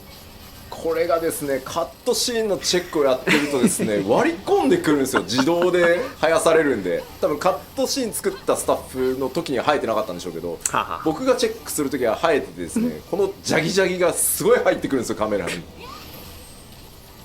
And this is so, it takes away from cutscenes when it barges in. I'm sure when the cutscene team is creating the composition, they don't see the grass because this is just automatically generated after the fact. But sometimes it's like so close up and it's so pixelated, and that pixelation it bothered me very much. 今回もね実はちょっと裏話ですけど、はいまあ、エルピスでヘルメスにね、うんメーティオンにせがまれてエルピスの花をこう見せるはいはいはいシーン、夜空でねあるじゃない。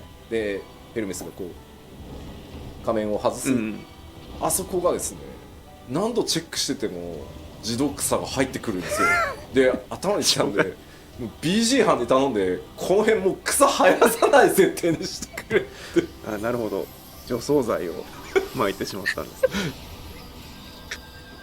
So one behind the scenes comment I wanted to make when I was looking at the cutscene in Elpis. Sorry, spoilers, but Hermes, when he's talking to Meteon about, oh, I want to show you the flowers in Elpis, and he removes his mask, and the grass automatically generates. And it gets in the way. So I got so mad. I told the background team, like, can you make it so that you don't have grass being generated in this part of the ground?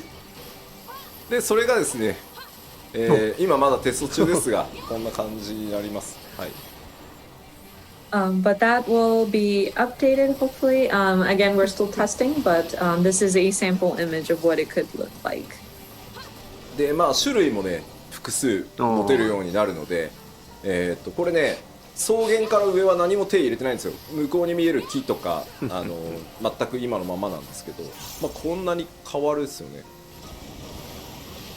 So, and plus we are able to generate a variation of different grass or plants. And so while we haven't added or modified anything in the background, like the trees and the field in the background have not been modified, the look of it is different because of how we can process these automated grass. これはですね自動草そのものを入れ替えるので、申請から行月まで全てのなるほど。マップで自動で生えてる草がきれいになります。And for this update, we will be replacing the system that generates these grass or plant life. And so this should be applied throughout all of the areas from A Realm Reborn throughout Endwalker. さあではバックグラウンド実はねまだあるんですけど、ちょっとどんな表現バックグラウンドを上げていくかというのをお知らせしておきます。We've done various other testings in terms of background elements, but allow me to summarize again. まず先ほど、サンプルでも見ていただきましたライト配置数の追加質感凹凸表現ね雰囲気の強化というのがこれによって、行われます。So again, we are going to be doing additional lighting points, so improve visual quality, depth, and immersion. そしてですね影の高解像度化影のテクスチャーを高解像度にすることでですねちらつかなくなったりですね影がよりメリハリが効くようになります。And then higher resolution shadows. And so we'd be improving the texture of the shadow and how it's depicted so that it will allow for like flickering, decreased flickering. ちょっと嘆きの海のマップを思い出していただきたいんですけど、あそこ実は雰囲気を宇宙空間にするために、ライトの距離をすごい遠くして、全体の暗さをこう締めるようなことをやってるんですけど、結果そうすると影がものすごく長く表示されるんだけど、テクスチャー解像度が低いがゆえにすごいじらついたりボケたりする箇所が結構多いんですよ。ただ雰囲気を優先したんで我慢してたんですけど、そういうところもですねより綺麗にちらつかずに影が出てくるようになると思います。So if you would recall Mare Lamentorium and how we were trying to depict or make it seem like you're in outer space and make sure that the lighting had been placed in a very distant location so that we emphasize that sort of darkness that surrounds you. Because of that, whenever you're on the moon, your shadow gets to be very long, but because the shadow textures were not optimal, you would see frequent areas that would cause the shadows to flicker or it could get blurry. So with the graphical update, we're hoping to improve so that those shadows would come out a lot crisper. そして質感表現の向上です。これもシェーダーでですね、金属とか布とか、それ以外のちょっとシェーダーも今検討してます。And then, of course, improve textures, which includes metals, fabrics, and we're also trying to consider what other elements can we improve. そして最後にご覧いただいた自動配置植物の強化、高解像度にしたりですね、あと植生をね、種類を増やしたりしていきます。Lastly, more and better auto-generated greenery, which is increased resolution, variety, and etc. で画面全体にフィルター効果として非常に重要なアンビエントオクルージョンっていう機能だったり、フォグ、いわゆる霧をこう重ねるみたいな、それをフォグって呼ぶんですけど、これらに関しては今テストをしてるんですけど、まだちょっとサンプルをお見せできない状態です。And we're also considering other effects or filters that would apply to the overall screen, including ambient occlusion and fog effects. Now, those are still being tested, but we couldn't produce results that we can present at this time. めちゃくちゃ雰囲気出るし、めちゃくちゃクオリティ上がるんですけど、画面全体にパフォーマンスの影響を与えるものなので、慎重にテストをして、しっかりこれだったら大丈夫だろう、その皆さんが極端に PC を買い替えたりとかしなくても、あとオプションでね、ちょっと切ることで軽くできるとかっていうのをちゃんと用意した上で、ここまでやれますよっていうのをちゃんとお見せできる。まだちょっと1ヶ月じゃそこまではいけないので、ただこれらも強化はしていきますので、また続報をね、お待ちいただければと思います。And we totally understand that it will give it a different sense of atmosphere, or it would really improve the mood if we had those kinds of textures applied or those filters applied. But it does affect the overall performance of the game. So we will need to test it very carefully for sure. So we want to explore our options, but we also want to make sure that we are at a state where we're comfortable and not requiring for so much resources that players would have to update their PC to an extreme, or be able to provide an option to shut it off if you want to optimize your performance. So I'm afraid we're not able to show you anything as of a month or so of testing, but we're hoping to bring you updates further down the line. So yeah, if you could please stay tuned for that. さてでは、グラフィックス第1次グラフィックスアップデートの、今日お伝えできる範囲としては、ここまでとさせていただきます。So in terms of the graphical updates and the preparations that we're making for it, I think is all that I have for today's presentation. さあでは続いて、3つ目なんですが、引き続き多くのアップデートをこれまでと変わらずですね、適切なスケジュールでお届けしていきますよというお話です。So yeah, we will continue to provide regular updates on an appropriate schedule. せっかくの機会ということでですね、ちょっと 6.1 から 6.5 まで現状決まっているものでお知らせできそうなものをお知らせしておこうと思います。So I would like to share information that we know that we're going to have from 6.1 through 6.5. まずパッチ 6.1 なんですけど、こちらねリリースタイミングが読み切れないと思うんですけど、皆さん4月には出します。はい。So 6.1 one series. I understand that it's still kind of hard to see when it's coming, but we are looking at April at this time. 当然ですがメインクエストのアップデートっていうのは 6.1 から 6.5 まで新しい冒険をお届けしていこうと思ってます。Of course, part of those updates will include the updates to the main scenario. We will have a new story with each patch installment. そしてですね全世界から帰ってこいと言われていた、事件や紳士ねついに帰還でございます。ヒルディブランドの行月編が、始まります。Of course, we've heard many people ask for him to come back. This gentleman extraordinaire, Mr. Hildebrand, will be making his return. 新しいサブクエストシリーズとしてですねタタルの、大繁盛商店というのが、連続として始まります。And then, of course, a new series of side quests named Tataru's Grand Endeavor. ちなみにヒルディブランドが最後に目撃されたのはパッチ 5.3 で実装された漆黒決戦ノルブラントでエリディブスによって召喚された中にいましたね。確率でたまに出てくるんでねあいつID の中に、あそこですね最後に目撃されてるのが。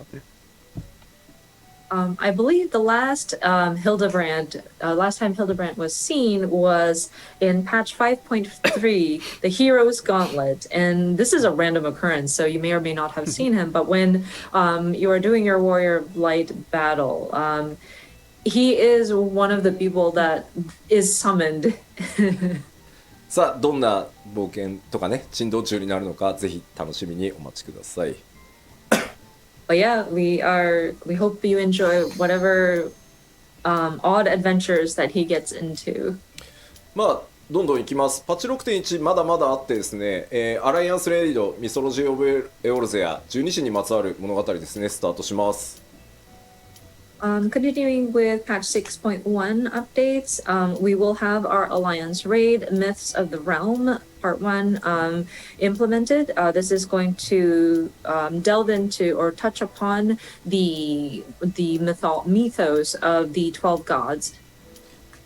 そして新 PVP のクリスタルコンフリクトというのが、スタートして蛮族クエストアルカソーダラ続編があって、ゼツは本当お待たせしました、レイド大好き勢、本当お待たせしたんですが最新ゼツリリースします。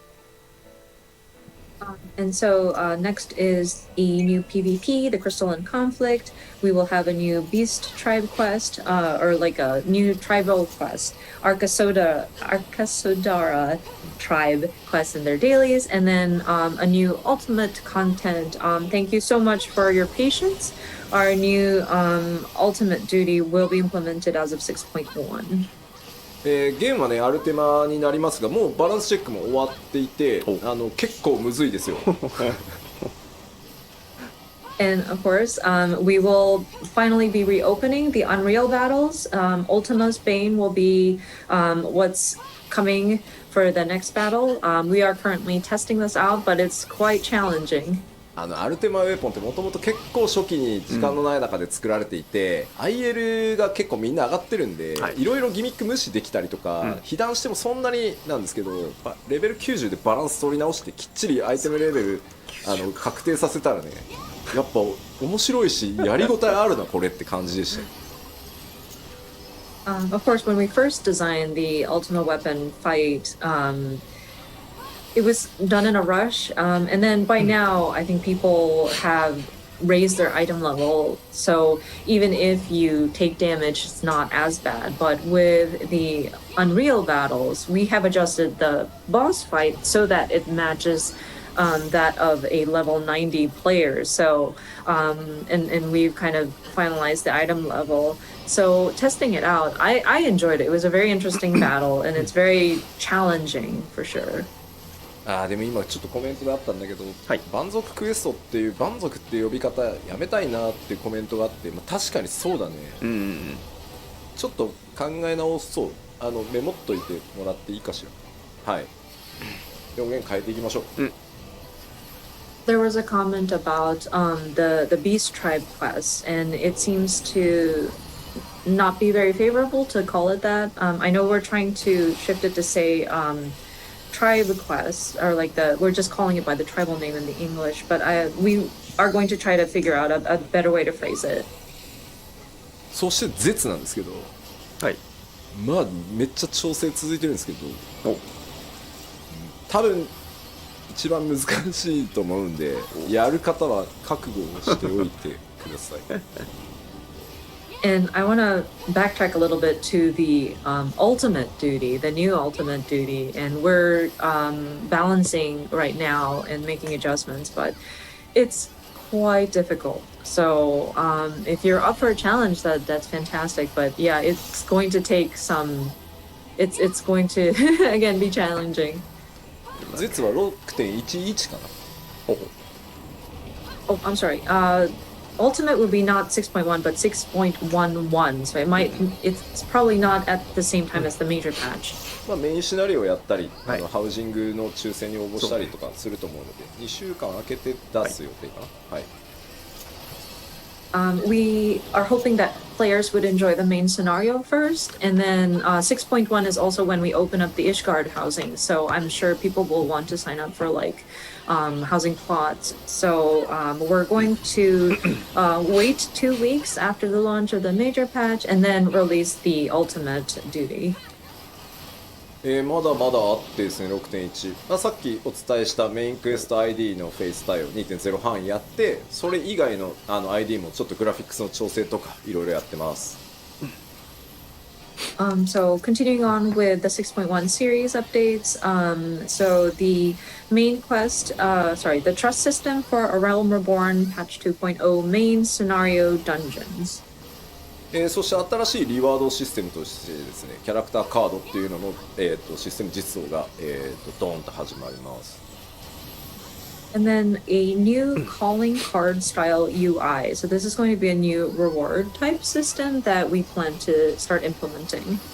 まあこの辺の詳しい内容はね、3月4日からのまたパッチ 6.1 特集パート1、パート2の方でお伝えしていきます。そしてお待たせしたロスガルの、新髪型対応がスタートとなります。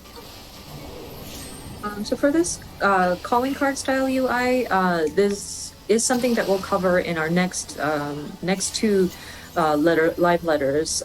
There's one definitely planned on March the 4th, and we'll do like a 6.1 feature, part 1 and part 2. So we'll delve into details at that time. So next item would be new hairstyles for Hrothgar. Thank you so much for your patience on this. そしてハウジング、イシェガールドハウジングが開き、お得意様取引はなんとアルフィナ・アリゼのお母様であるアメリアンス編となります。The next two items is the opening of Imperium or Ishgard housing, and then custom deliveries. You get to meet with Alphino and Alizé's mom, Amelians.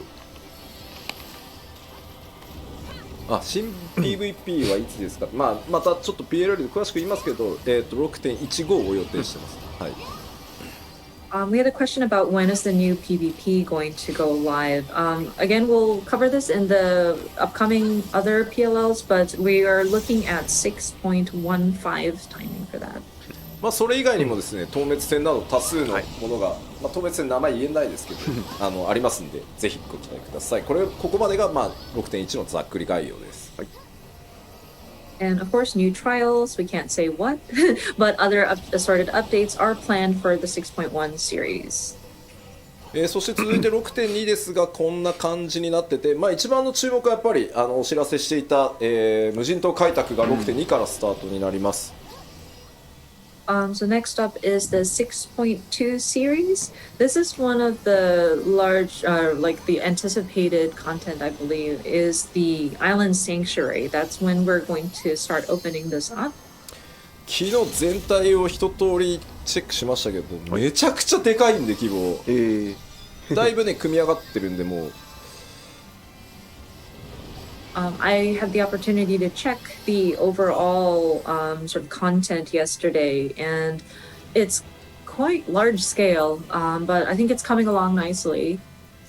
またちょっと今日は時間がないのであれですけど、詳しく説明する機会は取ろうと思いますが、基本的には外の世界と全く異なるそこだけで完結できる遊びになってますし、まあ、ゆっくり本当にゆるくやれるので楽しみに待っていただけると嬉しいです。So I'm afraid we don't have the time to cover it today, but we will take the time at another opportunity so that we can explain the details of this. But it is going to be a different sort of area that you can enjoy, and it's a very self-contained sort of content that you can enjoy. でまあ2.x 残り新生オルゼアの 2.x シリーズのメインクエスト ID を全部対応し、想定編にも突入します。あとは武器強化コンテンツの新しいシリーズをスタートしますとかですね。So going back to the earlier bullet points, we will be applying the trust system for the 2.x main scenario dungeons, maybe partially into Heavensward. It says here. ああそうだ、もうね多すぎて入れてないんですけど、ミラプリの拡張もね 6.1 から第1弾始まるんで言っときます。そういうのよかった。Oh, we also want to mention we will be expanding on Glamours. Glamour ミラプリのごめんなさい、ミラプリはグラマープリズムの方でしょうか。ね言えない感じですか。第1弾はプレート増やすをやっていく、まず第1弾。So glamour related updates. I'm sorry, I wasn't sure how to phrase it, so I squeezed it out of Yoshida-san. We will be addressing and expanding upon glamour plates as part of the first glamour related updates in 6.1 series. まあちょっと全部書ききれないけど、いつもの討伐透滅戦のノーマルと極があるとかいうのは、まあ、いつも通りやっていくので、まあその辺は書かれてなくてもあると思ってもらえると助かります。And of course, we will have whatever content that you can expect in a patch update, so like new trials, etc. It's not written here because we couldn't fit it all in the slides, but yes. 収納数増やすトライもしてるから、ごっそりどっかのタイミングで増やします。And we're also looking at like how to expand upon like the number of sets stored. So we're hoping to find an opportunity to do that update, like not an overhaul, but like an update on that as well. そしてですね、さりげなく書かれてる新しいこの 6.2 から新しいバトルコンテンツ、タイプが全くこれまでと違うコンテンツを今開発中です。And then the fourth bullet point, it's just kind of snuck in there as part of like the updates, but it's a new thing that we're trying to do. It's a dungeon with variable difficulty. これ難易度可変ダンジョンって今開発コードネームなんですけど、1人から4人でチャレンジできて、1人で行く、2人で行く、3人で行く、4人で行くっていうので、自動的にそれに合わせて難易度がコントロールされるっていうチャレンジ型のコンテンツになります。And so the code name that we're using here is like Criterion Dungeons, but so you can attempt this with 1 to 4 people. And what makes it variable is that if you go in, depending on the number of people you go in with, so 1 person, 2 people, 3 people, 4 people, the difficulty sort of varies. It will automatically scale. So it's like a content where players can sort of challenge themselves. まあこちらも組み上がってはきてるんですけど、まだ調整いろいろチェックやってたりするんで、まあ 6.2 に近づいてきたらしっかり特集していきたいと思います。It is coming along nicely, but and we're still performing checks on the content. So please stay tuned for new information as they become available when we can talk about 6.2. そして 6.3 になるとですね、メインクエストの ID フェイス対応が想定編をここで完了させる予定です。And then moving into 6.3, so we continued to add more trust NPCs. We should be able to address the remaining main scenario instanced dungeons in Heavensward. でかいのはですね、世界中からですねディープダンジョンシリーズの新しいのがやりたいというお声をたくさん頂戴していたので、今企画をやっている最中です。6.3 で、ディープダンジョンシリーズの第3弾実装予定です。And then players from around the world had asked about when do we get a new deep dungeon. And so we are in the planning phases at this time. We're hoping to launch the third in the series of deep dungeons at 6.3 series timing. そしてですね、すでに、開発スタートして進んでるんですが、Z シリーズの第5弾を、6003でリリース予定です。And then we are already starting to make plans for this, but we do intend on adding one more ultimate duty. So this will be the fifth one in the series. そしてですね、6.2 でリリースされた、無人島開拓のアップデートももちろん行っていきます。And then, of course, because we will be opening up the Island Sanctuary as of 6.2, at 6.3 series timing, we will continue to update it. でまあ、4と5はちょっとパッチ 6.4 と5はまとめてのご紹介になっちゃいますが、この4と5でグレン編のメインクエスト ID のフェイス対応を全部終わらせて、まあ、これで、ストーリー上に登場する ID は、全部対応が終わる予定です。And then next page covers both 6.4 and 6.5 series. But by this time, we aim to complete the trust system implementation into all of the Stormblood main scenario dungeon series. And so that should get through all of Stormblood. で難易度可変ダンジョンと呼んでる新しいバトルコンテンツシリーズの第2弾とか第3弾も入れていきますし、無人島開拓の開拓エリアを追加したりっていう予定ももう当然ね我々長期計画で進んでるので予定されてます。And then, of course, our Criterion dungeons will see an update. We should have numbers 2 and 3 implemented. And then for Island Sanctuary, at this time, we want to expand upon the area. So we'll have an additional area. でですね、例えば青魔同士のレベルキャップをどのタイミングにする、解放どのタイミングにするのとか、そういう状況を見ながら調整しているものに関してはどうしてもまだ言えないので、それらもちゃんとどっかのタイミングでやっていきますんで、またそれぞれでですねパッチの特集をお待ちいただければありがたいなと。やらないとかいうわけじゃないんで、ここに書かれてないものはね、まだ詰め切れてないものはちょっと言えないのでさすがにこの辺りはもう全部確定しているのでお知らせしております。I'm sure some of you might be wondering about, okay, when is the next time the Blue Mage is going to have their level cap increased? And some of these items, we need to monitor the situation. And so I'm afraid we aren't able to determine exactly when this is going to happen. But we do intend on doing it. We will share more information when we are going to do like a patch specific like updates live stream.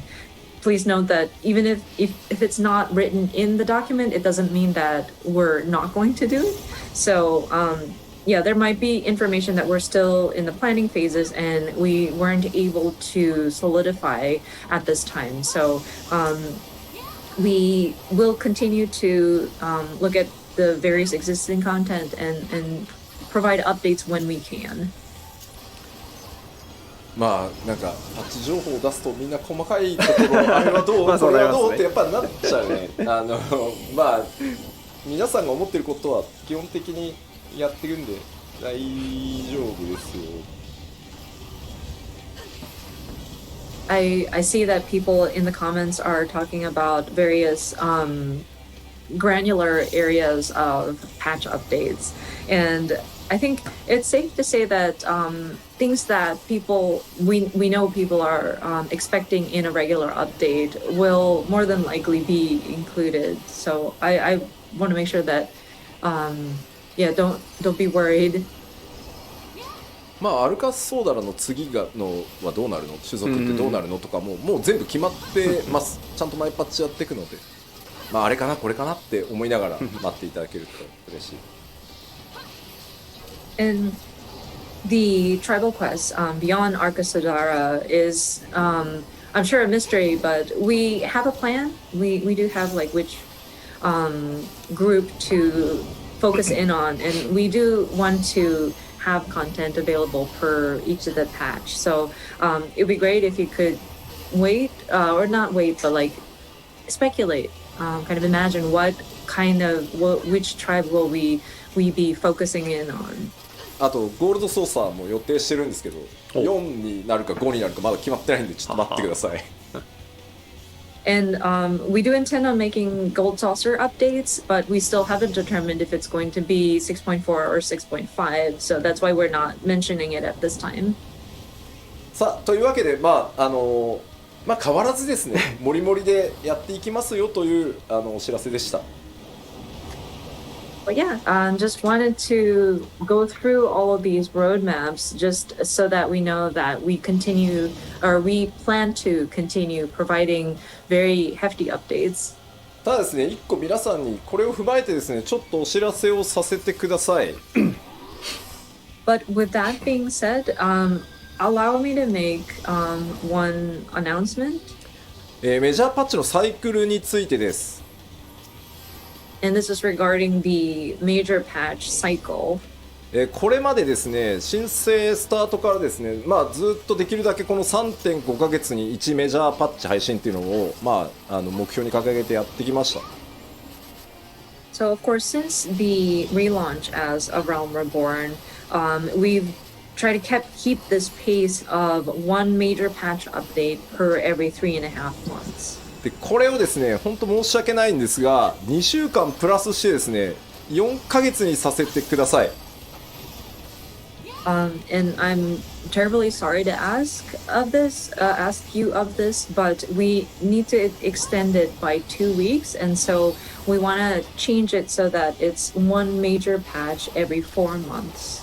でこの2週間って何かっていうとですね我々開発内では実装期間っていうのと調整期間っていうので大きく2つあるんですけど、この実装期間にプラスあと1週間、それから調整期間にプラスあと1週間の時間をいただいて、マイメジャーパッチを 3.5 ヶ月でなんとかやってきたのをちょっと4ヶ月、プラス2週させていただけると助かります。 So of course we have periods of our development cycle where it's development and then implementation, and various adjustments, fine-tuning that we do. So those 2 weeks that we ask of you for your patience is 1 week for additional implementation, and then 1 week additional for fine-tuning. So that makes it that 3.5 months now turns into 4 months. でですね夏季休暇期間とか、我々やっぱりサマーバケーションスタッフに渡したりですね年末年始やっぱり家族とねゆっくり過ごしてほしいっていうのがあるので、夏季休暇期間とか年末年始の場合には、これにプラス1週間ねさせていただくことがあるかなと思います。 And in addition to that, we do have breaks, like summer vacation or summer holidays, New Year's holidays. I'm sure people have family that they would visit over the holidays, and so for those holiday seasons, we might see an additional like 1 week's not delay, but like 1 week's time added as well. やっぱりここまでその前半の10年間っていうところでもお伝えしましたけど、相当みんなの開発チーム運営チームのモチベーションというところに頼ってやってきたところがあるなと思っていて、それは僕自身の稼働の高さも含めてなんですけど、休みたいというよりはやっぱり適切にみんな健康で健やかに開発に取り組むことでよりクオリティも上がっていくだろう。事実足りてない無理をしてきたっていうところもあるので、ちょっとそれが理由になってます。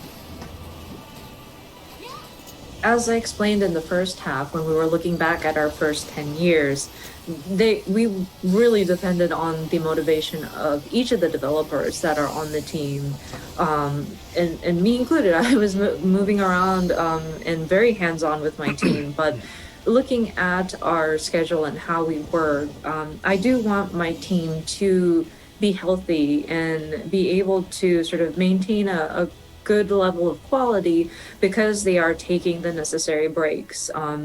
And to be honest, there were areas where we might not have performed as well as we should have, because some of us may have been pushing too hard. So that's the reasoning behind why we want additional time. でまあ非常にね皆さん優しいコメントいただけてるんでとても嬉しい。特にスタッフの健康とかね気遣っていただけてるんでとても嬉しいんですけど、まあ、これまで 2.0 からねなんとか 3.5 ヶ月でこうやってきたこの実装10何週調整何週みたいなのでまあやってきたんですけど、ちょっとね比較を持ってきました。And thank you so much for the kind comments regarding our staff and making sure that you're showing your concern to our staff members. It really warms my heart, and I'll make sure to relay that. But considering what we've been doing in terms of providing an update every 3.5 months since 2.0, and we work with a schedule of like such and such weeks for implementation and whatnot. So we put together this comparison chart for you to take a look. まあこれまで、比較、開発、調整、デバッグっていうのを、まあ、3.5 ヶ月でやってきてたんですけど。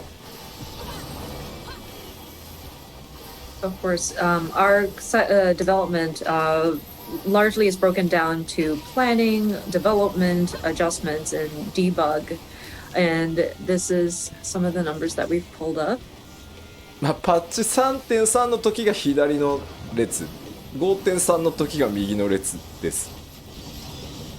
So the column on the left is patch 3.3 series timing.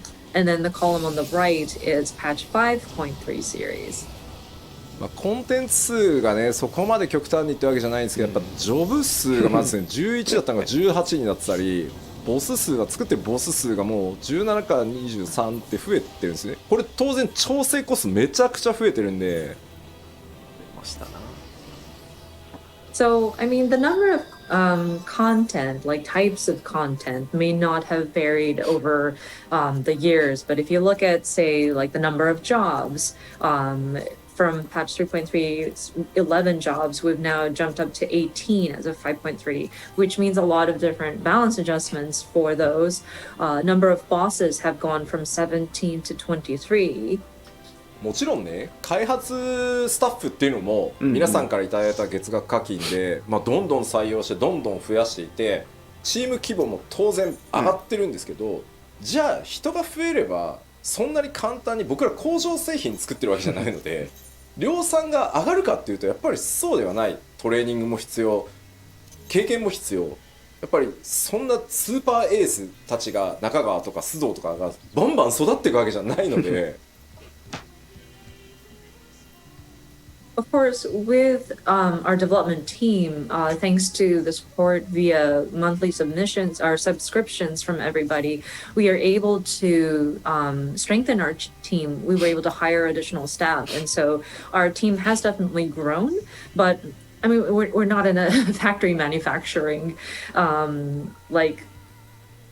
we're not an assembly line. So we require training. We require for our staff to gain experience. Not everybody is a super ace player like Nakagawa or Sudo. 例えばこの開発チーム運営チーム三角形だとした場合に、この三角のスケールはめっちゃ大きくできるんですよ。はいはいはい。だけど結局上の方に行くと、どこまで行っても最後は頂点はディレクターとかプロデューサーってなってくるとここがやっぱそんな簡単には増えないんで、まあ、何でもかんでもたくさん調整もチェックもせずに出すってわけにもいかないから、まあ、吉田を別に分身させろとかその培養して増やせばって考えもなきにしもあらずだけど、ちょっとまだテクノロジーがそこまで追いついてないんで。So if you would imagine our sort of team, I guess, our staff, or how we're organized as like a giant triangle. And of course, we can always scale the triangle to be larger, but I mean, it's still a triangle, so the tip is very small. And when you get to like the director and producer level, I mean, we train fantastic people, but like it doesn't grow in numbers as much as like when you scale the lower part of it. And there still requires a lot of adjustments that need to be applied on the things that we do create.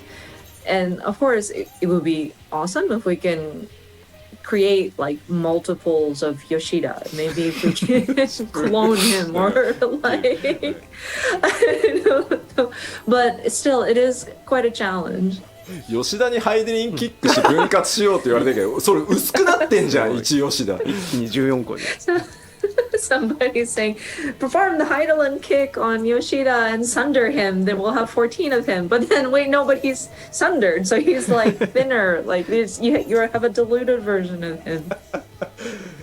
いやいや、まあでもね、例えばそのカットシーンの数字なんてね、2時間25分トータルだった自動送りしていくと、まあ、パチコートだと4時間30分になってるんですけど、まあ、当然ですけど、そのいただいた利益で人も増やし、いろんな会社さんにお願いして腕のいい人たちにたくさんカットシーンやっぱ作ってもらってるんですけど、どうしてもねディレクションする側っていうのの人数は限られてくるので、それでももう倍増近い感じですし。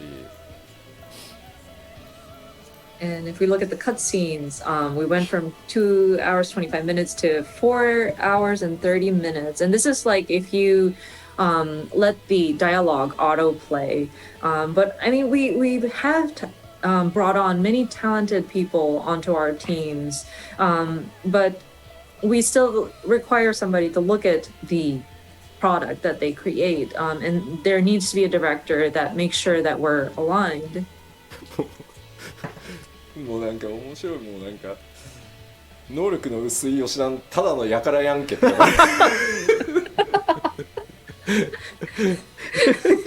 comments still going on about Sundered Yoshida, like, well, but what if he's like that's like a low quality Yoshida? It's just a man. まあというわけでですね、これからもちょっと今日お伝えした内容 7.0 に向かっていろいろやっていきます。パッチの物量というのも頑張ってまた作っていきますし、クオリティとか調整というところも妥協なくねまた進めていきたいとは思うんですが、まあその分ですね、ちょっとこれまでのパッチサイクル3.5 ヶ月にプラス2週させていただいて4ヶ月っていうサイクルでですね、ここから先まだまだ楽しみお届けしていこうと思ってます。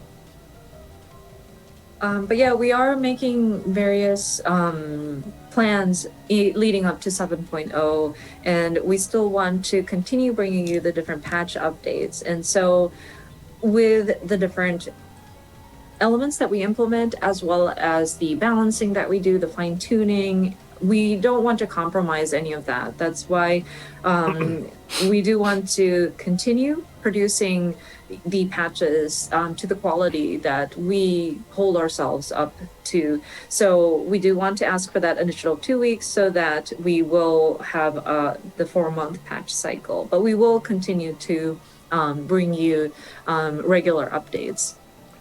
まあ本当にあと10年やっていけばとてつもなく長い旅になると思ってます。皆さんとね一緒に今度は20年歩んでいこうってことになるかと思います。And we strive for another 10 years. This is our goal. And I'm hoping that we will get to a point where we will be celebrating, or like we will be looking back at our journey in our 20th anniversary. まだまだやりたいことね、チャレンジしてみたいことあります。驚いてもらえることやっていこうと思いますので、ぜひこの先もですね、一緒にまたお手に作っていただけると嬉しいです。はい。We do want to do more, take on more and more challenges, bring you more surprises. So I want to continue building this together with you all. So yeah, it would be great if you could continue to keep with us. はい、では前半。はい、ありがとうございました。Thank you very much. So this is all about the first half of today's Letter Live. 今日の前半、プロデュースされたライブの前半戦はここまでとなっています。1個忘れた。どうぞ。DC トラベルはいつが結構多くて、今のところ予定 6.18 かなで予定してますんで。Sorry, one more thing. We did see a lot of comments about, so when is data center travel going to be implemented? We are currently looking at 6.18 timing for that. はい、ありがとうございます。Thank you very much. では、この後休憩に入るんですが、ですね、今日は後半戦は、通訳は別の方にお願いすることになっておりますので、あゆみさんがここまでとなります。So, before going to break, because we have another person for translation for the Q&A part. So, that's it for あゆみさん today. So, あゆみさん、皆さんに一言ご挨拶お願いします。はい、長い間お付き合いいただきありがとうございました。Thank you guys so much for your patience as we navigate through all of this. But yeah, I will see you guys at another opportunity. ありがとうございます。Thank you very much, あゆみさん。まあ、僕がね安心してこうゲームシステムの話っていうのを全世界の皆さんにこういつもの調子でお届けできるのは、本当にあゆみさんの高い翻訳スキル、特にね僕の性格を把握した上でのやっぱり、トランスレーションがねもう長くなりますのでね、僕らもコンビを組ませてもらって、なんで本当に助かってます。いつもありがとうございます。ありがとうございます。ここどうやって訳しましょう。僕が言えばいい。吉田さんは Yeah, because Thank you. Ami-san really knows Yoshida-san's characteristics very well, so it's we are very relying on Ami-san's translation for when he explains the game systems or mechanics. So thank you very much, Ami-san again. Thank you. はい。では今から休憩に入るんですが、1時40分再開。So we want to restart the latter part of the letter live at the 1:40 p.m. Japan time, which is in 20 minutes. でですね、今日の休憩のお供をご紹介したいと思います。So during the break, we have two videos today for you to enjoy. 20分あるから1本ならいいやと思ったら2本あんのかよ。Yeah, we have a 3-second digest preview of all the songs from the upcoming Endwalker soundtrack. And a time-lapse video of mosaic art we created live using screenshots that we were submitted by our players during another broadcast. 2本ありまして、1本目は、先日つい最近公開しましたエンドウォーカーのサントラが出ます。それの3秒ダイジェストの全曲紹介の、トレーラーがありますので、そちらをご覧いただき、その後ですね、これも先日ご紹介しましたが、別の生放送企画でモザイクアートを皆さんからお送りいただいたスクリーンショットでモザイクアートを作るという企画がありまして、それのタイムラプスビデオがありますので、そちら2本続けてご覧いただいて、また1時40分から再開したいと思います。それでは休憩です。ビデオをご覧ください。どうぞ。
Rejoice in the glory of combat!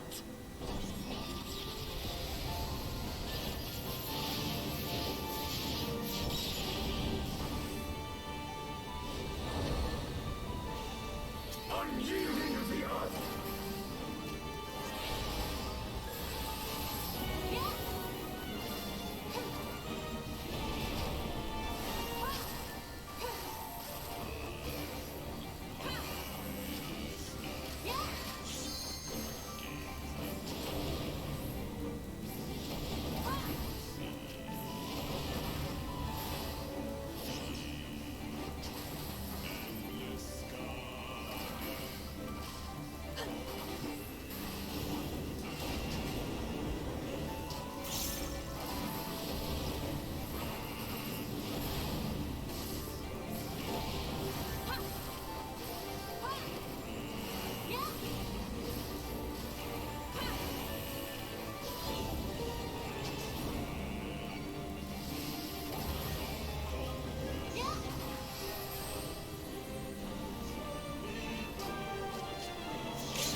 はい、戻ってまいりまはい、したただいまです。第68回ファイナルファンタジー14プロデュースされたライブをお送りしております。So, welcome back to the Final Fantasy XIV letter from the producer live number 68。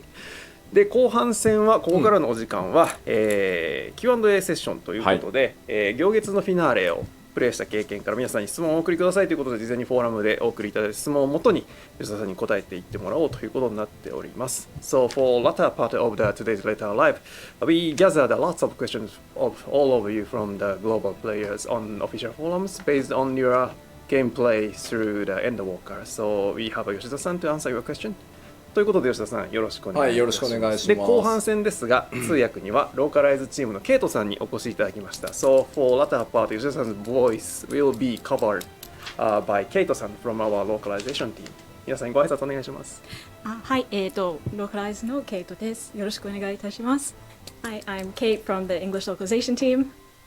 イエまあ緊張してると思うんでね。はいで、まあちょっと注意点を3つね、言っときます。まずですね、今回行月のフィナーレをプレイしてということでですね、設定に関わる質問とかすごい多いです。なのでネタバレ炸裂しまくりなので、クリアしてねえぜっていう人はですね、ちょっと、後日クリアしてからご覧いただきたいです。Okay. So first of all, Kate's probably pretty nervous. Yes, I am. So we'll distract from that by talking about something to watch out for. If you're about to watch this session, please know that we have a lot of questions about the plot and lore of Endwalker. So if you have not finished Endwalker, you're going to get spoiled. So maybe come back to this later when you're done. でもう一個はですね、設定間違いがないようにですね、今回いただいた質問はですね、私、ちゃんと石川夏子と、小田万里とですね、話し合っておりますので、ちょっとたびたびちゃんとメモを読む可能性がありますので、下を見る可能性があります。And also, I'd like you to know that in order to not make any mistakes when talking about this complicated lore, I did talk to Bonnie Oda and Natsuko Ishikawa before coming here, and I made a lot of notes. So if you see me obviously reading off a paper, I'm checking to make sure I don't mess up. でですね、3つ目なんですけど、ケイトさんをね、意外とご存じない方が多くて、ちょっと、今回ね、まず、ここちょっとあなたが翻訳してほしいんですけど、まずね、ローカライズチームものすごい稼働をしてですね、めちゃくちゃギリギリのギリギリまでハイクオリティにね努めようとしてくれたので、まずどうしても日本語チームがこう言われやすいんですけど、本当にローカライズチーム主力を振り絞ってクオリティ叩き出してくれたので、まずそれのお礼を言いたいです。ありがとうございます。本当に。はい、じゃあ、I take a translation for this part, and then for the localization team, they did their super hard work until very, very last minutes. I mean, until the launch of the Endwalker. So, I mean, we tend to receive lots of the appraisal voices to the Japanese team, but Yoshida-san would like to take this time to thank you to all the localization team members. Thank you very much. でですね、特にね、ケイトさんの場合、北米の皆さんがね、よくね、こうレディットとかで講師ってなってるんだけど、漆黒のヴィランズも、行月のフィナーレも、ケイトさんがメイントランスレーターなんで、英語は。So also, Yoshida-san would like to address one thing that since Shadowbringers, especially on Reddit, people are excited about, hey, Koji, yeah, he's great, Koji. But the truth is, since Shadowbringers, that Kaito-san is the person who is taking the lead of the English translation. いや、もちろんね、コージだって作詞協力だったりとか、ケイさんが悩んだ時にコージが相談に乗ってたりとかっていうのはしてるから、別にチーム離れてるわけじゃないんだけど、今メインほら第3開発事業本部もう一個 FF 作ってんじゃん。工事はちょっとそっち側もねなんで、はい。So Koji is still in the team, and then he's actually doing the supervising, and then Kesan take lead, and then Koji is still doing the writing of lyrics of some songs, and then sometimes Keito-san is asking Koji for his advice. But as a whole of the business, development. BU3 and Creative Unit 3. They are working on the other Final Fantasy title, and then Koji is kind of busy for that one. So he is still working with us, but the main portion for him is something else. いやほらね、こういうことを言うと、ほら主力は16かとか言う人いるけど、漆黒行月とクオリティ下がってないでしょ全然。なんで先に言っちゃうとね、ワーワー言うからあんま言わないようにはしてるんだけど一丸となって第3全体で14も16も作ってますって思っておいてもらえると嬉しいかな。はい。So yeah, why we didn't say this beforehand? When we say this beforehand, we know some of you are saying, hey, the BU3, the dev team are working more on 16, and then 14 is left over, but that's not the fact. And then entire team are working both on 14 and 16, and that's the thing. So, and then that both Shadowbringers and Endwalker has a super high, comments and then appraisal. So she's actually doing very well.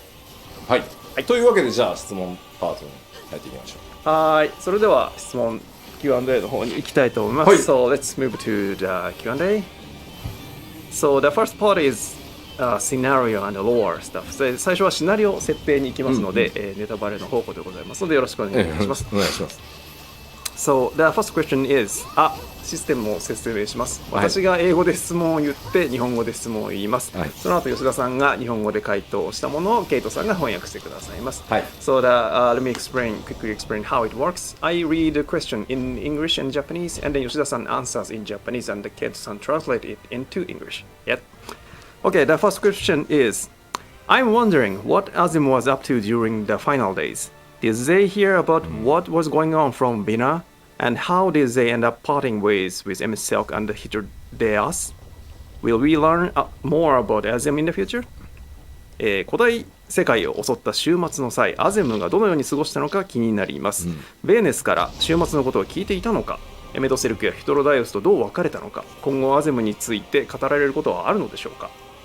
まあベーネスからアゼムの座を託された、まあ、人がね、まあ、古代を襲った週末の際に何をしてたかっていうのは、まず秘密です。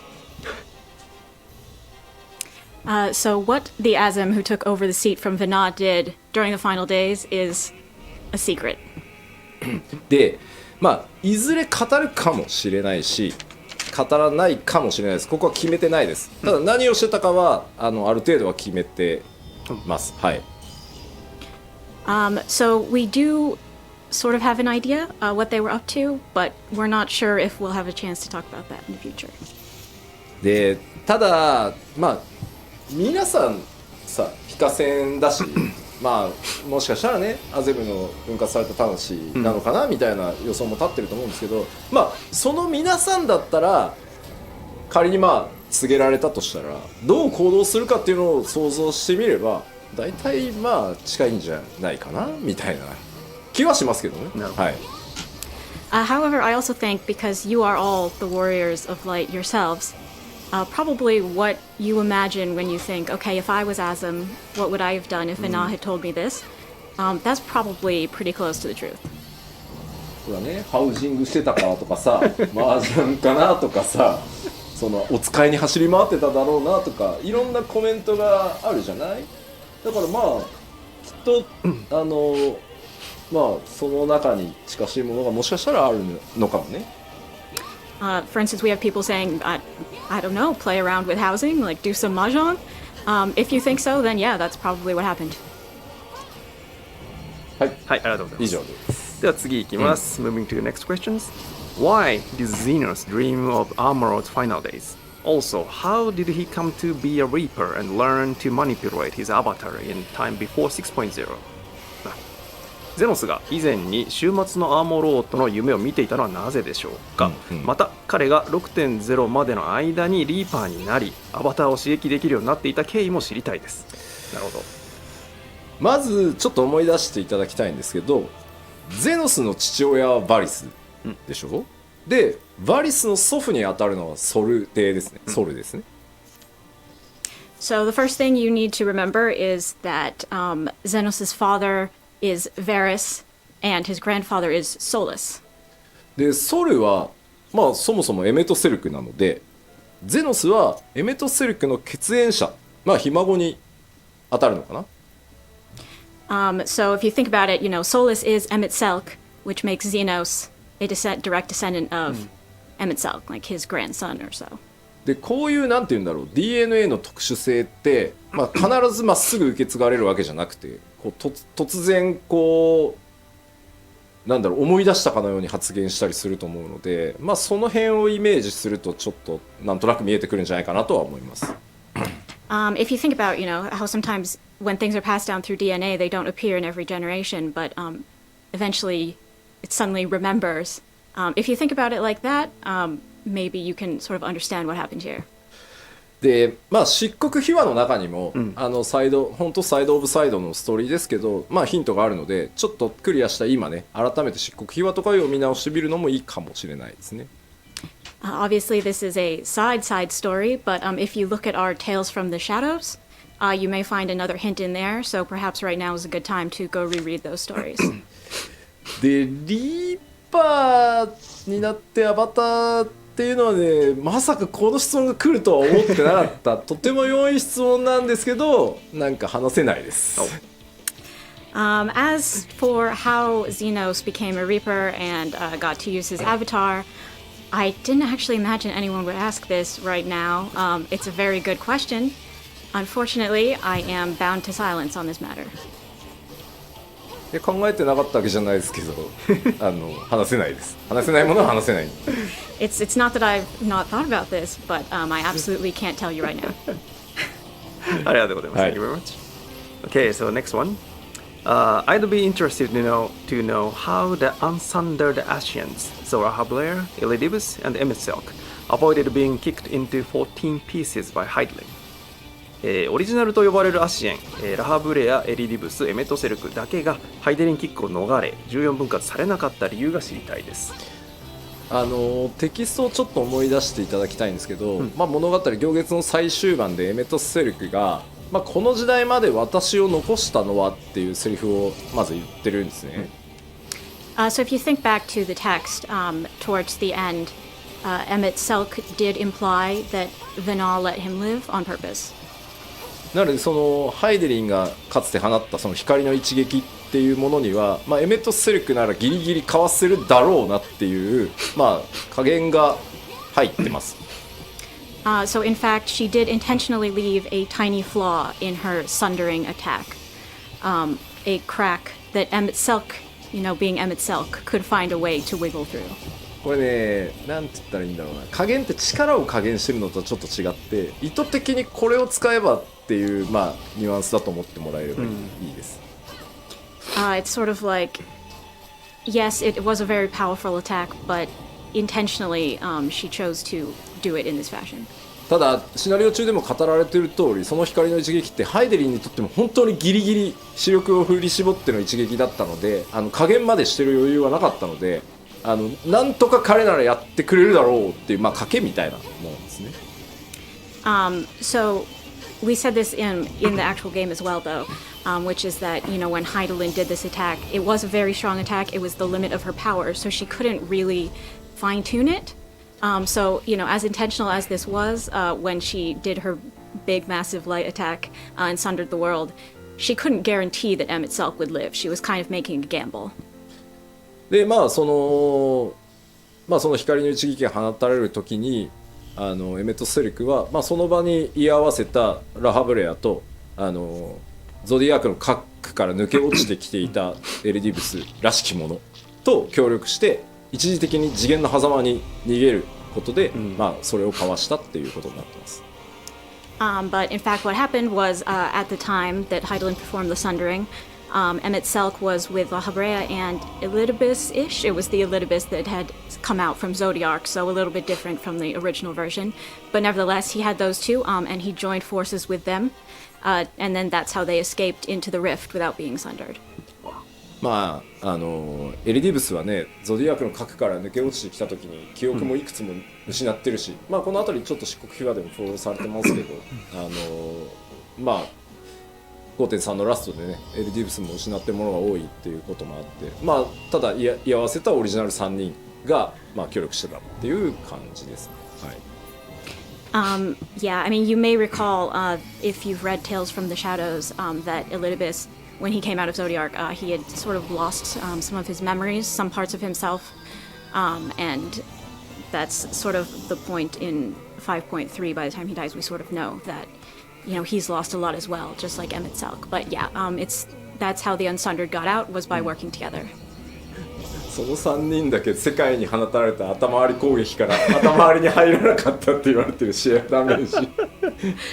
How is it just the three of them that managed to do this from this thing that busted the entire world into 14 pieces? Well, good question. ありがとうございます。では次です。Okay, next question.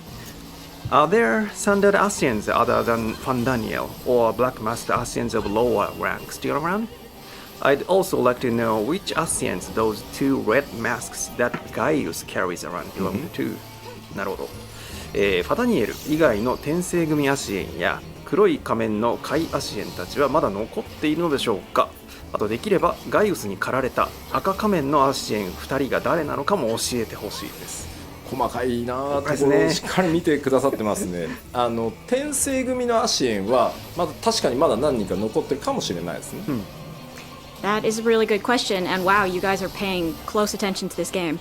But yes, I do think that there are probably still some of the sundered blast mask wearing Asians around. ただその転生組のアシエンが、何人か残ってたとして彼らが原初世界にいるのか、共造世界のどっかに身を潜めてるのかっていうのに関してはちょっとまだ分かんないですね。But those sundered Asians, however many of them there are, we can't really say whether they'd be in the source or in one of the reflections. ちなみにガイウスが持ってたその仮面はウルテマとデュダルフォンです。As for the other part, the masks that Gaius carries around, they once belonged to Ultima and Dudalophon. ただ仮面を持っているだけで、果たして本当に倒されているのかどうかっていうところはまだ何とも我々は言ってないので、そこら辺はまだ推測しておいてもらえるといいかなと思います。However, just because he has the masks, that doesn't necessarily mean that he vanquished them. So you'll have to come up with your own theories as to what has gone on there. そのアシエンを倒すっていう方法って、これまで何回かね描いてはきてると思うんですけど、その辺ともこう重ね合わせて可能性とかを考えてもらうのもちょっと面白いのかもなとは思います。We've had a lot in the story so far about what it takes to truly defeat an ASEAN. So maybe think back upon those things when you're theorizing. はい、ありがとうございます。では次いきます。Next question. In your mind, in Yoshida-san's mind, how much time has passed during the story spanning from 1.0 through Endwalker? I want to know how many years older the Warriors of Light is now. 吉田さんの中では Q14 から、行月のラストまでで劇中ではどのぐらい年月が経過した想定でしょうか。非化線が14の世界でいくつ年を取ったのか気になります。なるほど。言われてみればこれね実は特にはイメージしてないんですよ。でトレーラーをその字根底文字の根底を書いて、このぐらいのその風貌にしてほしいっていう時ってなんとなく現実の経過時間、拡張だと2年か2年半に1回とかっていう間で皆さんと同じようにそのヒロシと呼ばれてるウォーリアー・オブ・ライト代表もいろんな冒険をしてこうなってるだろうっていう予想で作ってます。So to be honest, that's really hard, and I don't have a particular figure in mind. When we're making the trailers, when we're coming up with the storyboards and things like that, we actually think about okay, the Warrior of Light has done these different adventures. How would they look now? Imagining it with a time frame of 2 or 2.5 years each time, just like in reality what you all have done. なのでトレーラーとはあんまり作中ねゲームの中を紐付けないで時間経過のイメージをね結びつけないでいただけると嬉しい。But the trailers are really not reflecting the length of the story itself, so I would appreciate it if you guys could think of them as separate things. で作中での時間その 2.0 から 6.0 までもうなんか数年としか言いようがないあんまりイメージしてないです。As far as the actual story is concerned, I don't really have an exact figure in mind or an exact imagining of how long it's been since 1.0. もう突っ込み出すとキリがないでしょ。じゃあヤシトラの実年齢は何歳なんだとかさ。Yeah, I mean, because if I go down that rabbit hole, I will never stop. But how old is Yistola? I don't know. I don't want to think about it. なんであんま深く考えない。フィーリングで感じる。It's better not to think about it and to just feel vibe. Yes. ありがとうございます。感じて考えて。Hear, feel, think, perhaps. Thank you very much. では続いていきます。Next question. As I understand it, Emmett Silk and Hyslodias returned to the Cereal Sea, so they can now be reborn. If their souls are reincarnated, will the people they become to be able to use creation magics like the ancients? なるほど。エメトセルクとヒトロダイウスは正解に帰り転生できるようになったように見えますが、彼らの魂がもし転生したら古代人のような想像力を持つのでしょうか。まあ世界に帰って魂が浄化され再び肉体に宿るとしても、まあそれは原初世界の人としておそらく宿るのみですね。Well, their souls have been cleansed in the ethereal sea, so even if we say they're reincarnated, that's just their souls being reborn into new bodies in the source like everybody else. まあ分割されてないっていう、まあアゼムとハイデリンの術で一時的とはいえ復活してるのを改めて世界に帰っていきましたけど、まあほぼ前例がないんで、まあ、どうなるのかっていうのは分かんないです、まあおそらくは普通の人プラスアルファちょっとぐらいなんじゃないかなっていうのがイメージですけどまあ分かんないですね。As for what would happen if they were reincarnated in that fashion, we've never had an example of someone who was unsundered being reincarnated like this, so we can't really say for sure. I think maybe it would be just like a normal person, but maybe a little bit cooler, a little bit better, but if there's really no way to say. まあこっからは僕個人の妄想ですけど、はい、まああれだけやれることをやり託して世界に戻ったのであれば記憶も焼き付かず綺麗に現れるんじゃないかなって思ってるので、そんなもれを引きずって転生するイメージは僕の中にはあんまないかな。In my opinion, they really, at the end, they had accomplished everything that they had set out to do. So their souls would be completely purified, and I don't know if they'd even really want to come back. They have nothing remaining. They have no lingering memories to address. はい、ありがとうございます。Thank you very much. So the next question. Please tell us whether the star will be named Iseris going forward, or if we are sticking with Hydaelyn. Also, does everyone know the name Iseris, or just the warrior of light and their allies? 今後この星をアーテリスと呼ぶのか、今まで通りハイデリンと呼ぶのか教えてください。またアーテリスという名前は非化線と周辺の人だけが知っているのか、全世界の人に周知されているのかも知りたいです。まず今のところですね、光の戦士、まあ、主人公プレイヤーの皆さんですね、その周辺で、まあ、終末の仕組みとか終末の結末っていうのを詳しく知ってる人はおそらくアーテリスって呼ぶことになるかなとは思います。I think people who are close to the Warrior of Light or otherwise very familiar with what happened actually in the final days might start to call it Aetheris. で逆に世界中のそれらの真相を知らない大多数のエオロゼア人はこれまでと変わらず別に惑星ハイデリンって呼ぶと思います。On the other hand, most of the people on the star, most of your average Eorzeans, would probably just keep on calling it Hydaelyn because they don't know any of that stuff.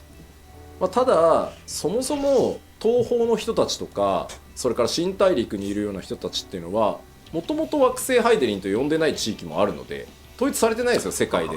なので呼び方はまたそこに行くと星の呼び方変わる可能性はあるかなと思います。However, there are peoples in the East, for instance, or the New World who never called it Hydaelyn to begin with because they have different cultures.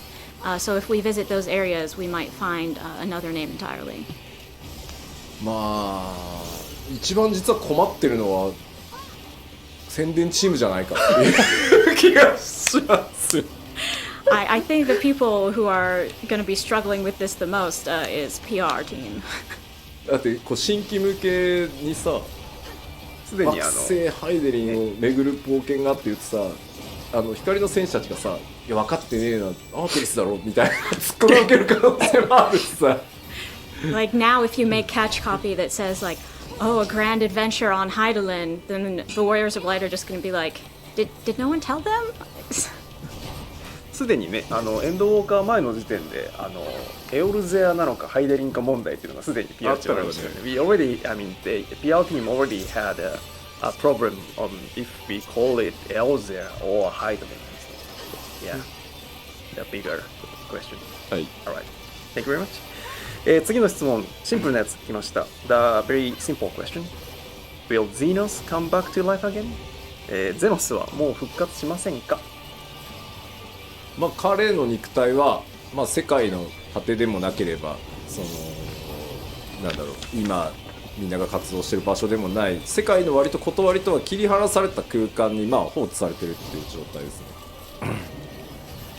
So, as we saw, Xenos' body right now remains in a dimension that is separate from our universe and all of its laws. まあゼノスの運命に関しては正直カットシーンで結構丁寧に演出したので、それを見た直感がそのまま答えです。はい。I mean, we depicted his ultimate fate at length in a cutscene, so I think your answer is to watch that and see how you feel. ちゃんと呼吸っていうか心臓止まる演出されてるでしょ。 I mean, we did show him stop breathing and his heart stop beating, right? はい。はい、ありがとうございます。Thank you very much. では次の質問です。Next question.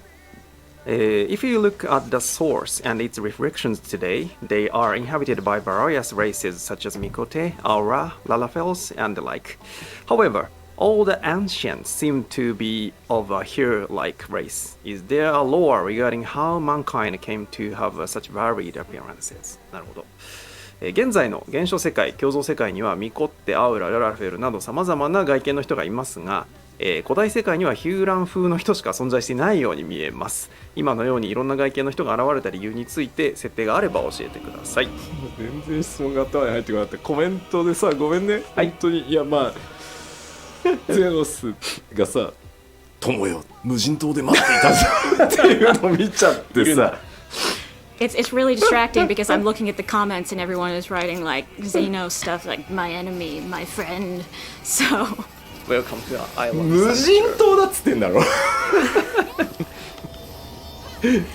look, just leave us alone. Okay. で質問はですね、種族がはい、古代人は全部ヒューランっぽいんだけども、いろんな種族外見の人がいるけども、なんか設定あるんですか？ But races, yes. 世界が分かたれた時に、まあ、人っていうのが全ての生物が不完全なまず存在になりました。Okay, so when the world was sundered, all livings became so-called incomplete. でも不完全だからこそ長所と短所っていうのがより強くこう現れていくことになります。But it's that very incompleteness that allowed them to develop strengths and weaknesses, and that over time sort of compounded into racial traits. その長所と短所っていうのが、まあ、長い世代をこう経ていくうちに種族との外見だったり特徴だったりっていう風にそれにこう現れてきたっていう風に僕らは解釈しています。It's sort of things like, so if you have something that's a little bit less or a little bit more, over time it will increase, be stronger, and, in certain tribes will compound into distinctive fe書まあここは世界設定側からのコメントだったりするから、ちゃんと設定なんですよ。なんで耳が伸びたのって書いてあって多分もともとすごい聞こえてたのに聞こえなくなって一生懸命聞こうとしたんだろうね多分その人は。Look, I don't know the official lore for this, but people are asking things like, okay, but why are the Mikote's ears so big? And I think, maybe they couldn't hear that well, and they tried super hard to hear, and maybe that is what led to them eventually developing those big ears. もうララフェルはじゃあなぜ縮んだって多分圧を強くしたかったんだろうね。So why are the Lalafels so tiny? I don't know. Maybe they were under a lot of pressure. Maybe they were really intense. はい、ありがとうございます。はい。Thank you very much. では次の質問です。Next question. The ruins beneath the bounty, treasure islands, and fabled golden cities mentioned by Emmett Silk haunt by my daydreams. Can we expect to be able to loot them someday? エメット・セルクが言っていた壮大な伏線、王城海に、潜む海底遺跡、秘宝の島、まばゆき黄金鏡などが気になって仕方なく夜しか寝られません。これらの回収は期待してもいいのでしょうか？ Someday? Quick answer. まあこれまでファイナルファンタジー14って、まあ、僕が引き継ぐ前 Q14 っていうのがあって、まあ、いろんな地名っていうのが出てました。Someday, you say? Yes. Well, I mean, as you know, we've had a lot of different place names crop up in 14 in the past. まあ、イシュガルドの門も開いたし、アラミゴにも行ったし、あなたは東方にも行き、オールドシャーレアへ、まあ、到達してね、サベネアにも今回行ったので。And we've been able to go to a lot of places. The gates of Ishgard opened. We went to Alamigo. We went to the Far East. We went to Old Charlian, and even Thavnair. まあこれまで出てきた地名はなんとか行けるようにこう頑張ってきたんで今後も頑張るんじゃないかなと思います。We've tried really hard to make sure that you could visit the places we've mentioned so far, and I want to keep doing that. はい、ありがとうございます。Thank you very much. では次です。Next question. In Elpis, Emmet Silk adjusted our warrior's lights to be closer to the ancient's height. Given how tall Medium was compared to us then versus in the present day, I feel like she shrunk. Did something happen to her in the intervening time, or is there another reason for this? エルピスで非化線はエメトセルクの術で、古代人サイズに大きくしてもらいました。その状態の非化線とメーティオンの身長差を考えると、現代で非化線と対峙したメーティオンはかなり縮んだように思います。長い時の中で何かあったのか、理由があれば教えてください。わかりました。もうその前にさっきのね、まあ、いけるところはまあできるから頑張りますみたいな、もう楽しみすぎて夜しか眠れないみたいなコメントが多くてね。Just before that, I want to address everybody seems really excited by my response to the previous question, and is saying things like, "Oh wow, I will only be able to sleep at night because of this." 正常ってやつよね。みんな健康。まあまあでまずちょっと思い出してほしいんですけど、ウルティマトゥーレっていうのは思いの力のみが作用する空間だっていうことをちょっと思い出してください。Okay, but back to size issues. So I want you to remember that Ultima Thule is a space where emotions are the only reality. その冒険の中で皆さんにね経験していただいたように、その見えている通りにものが存在するんじゃなくて、認識、あなたがどう認識しているかっていうのが光景に反映される中域なんですね、あそこ。So what you see when you're in Ultima Thule is in accordance with the Warrior of Light's internal experience, not some kind of physical reality that's out there. だからあの時光の戦士、冒険者が思っていたメーティオンに会いに行くっていうその思いが投影されてます。なのでそのメーティオンの姿っていうのは当然非化線がエルピスで見た時の光景を再現しようとするので、なのでそのエルピスの時、まあ、本人がとのだからスケール比をそのままイメージされているので、あの姿でビジョンになっていると思ってください。So as the Warrior of Light, you are traveling to Ultima Thule to find Meteon. So the space reflects that, and it reflects your internal perceptions. And the Warrior of Light has memories of Meteon from Elpis in a certain proportion relative to themselves. So the Warrior of Light is thinking, she's about this tall. And that's why she appears that way in Ultima Thule. だからこれはそのウルティマトゥーレに現れたエメトセルクやヒトロダイエスも同じで、そのあくまで中域はデュナミス、思いの力がビジョンを取るので、まあ、やっぱり相対的に光の戦士である自分から見た時のスケールで、まあ、再現されてるって思ってもらえれば良いかと思います。So, and the same kind of goes for Emmet Selk and Hythlodaeus when we call upon them. Ultima Thule is a place controlled by dynamis and emotions. So really it is your internal conception of these people that determines how they appear. 確かに光の戦士大概記憶ガバガバだって言ってきたけどよっぽどあれだったんだね、大事な局面だって思ってたんだろうね。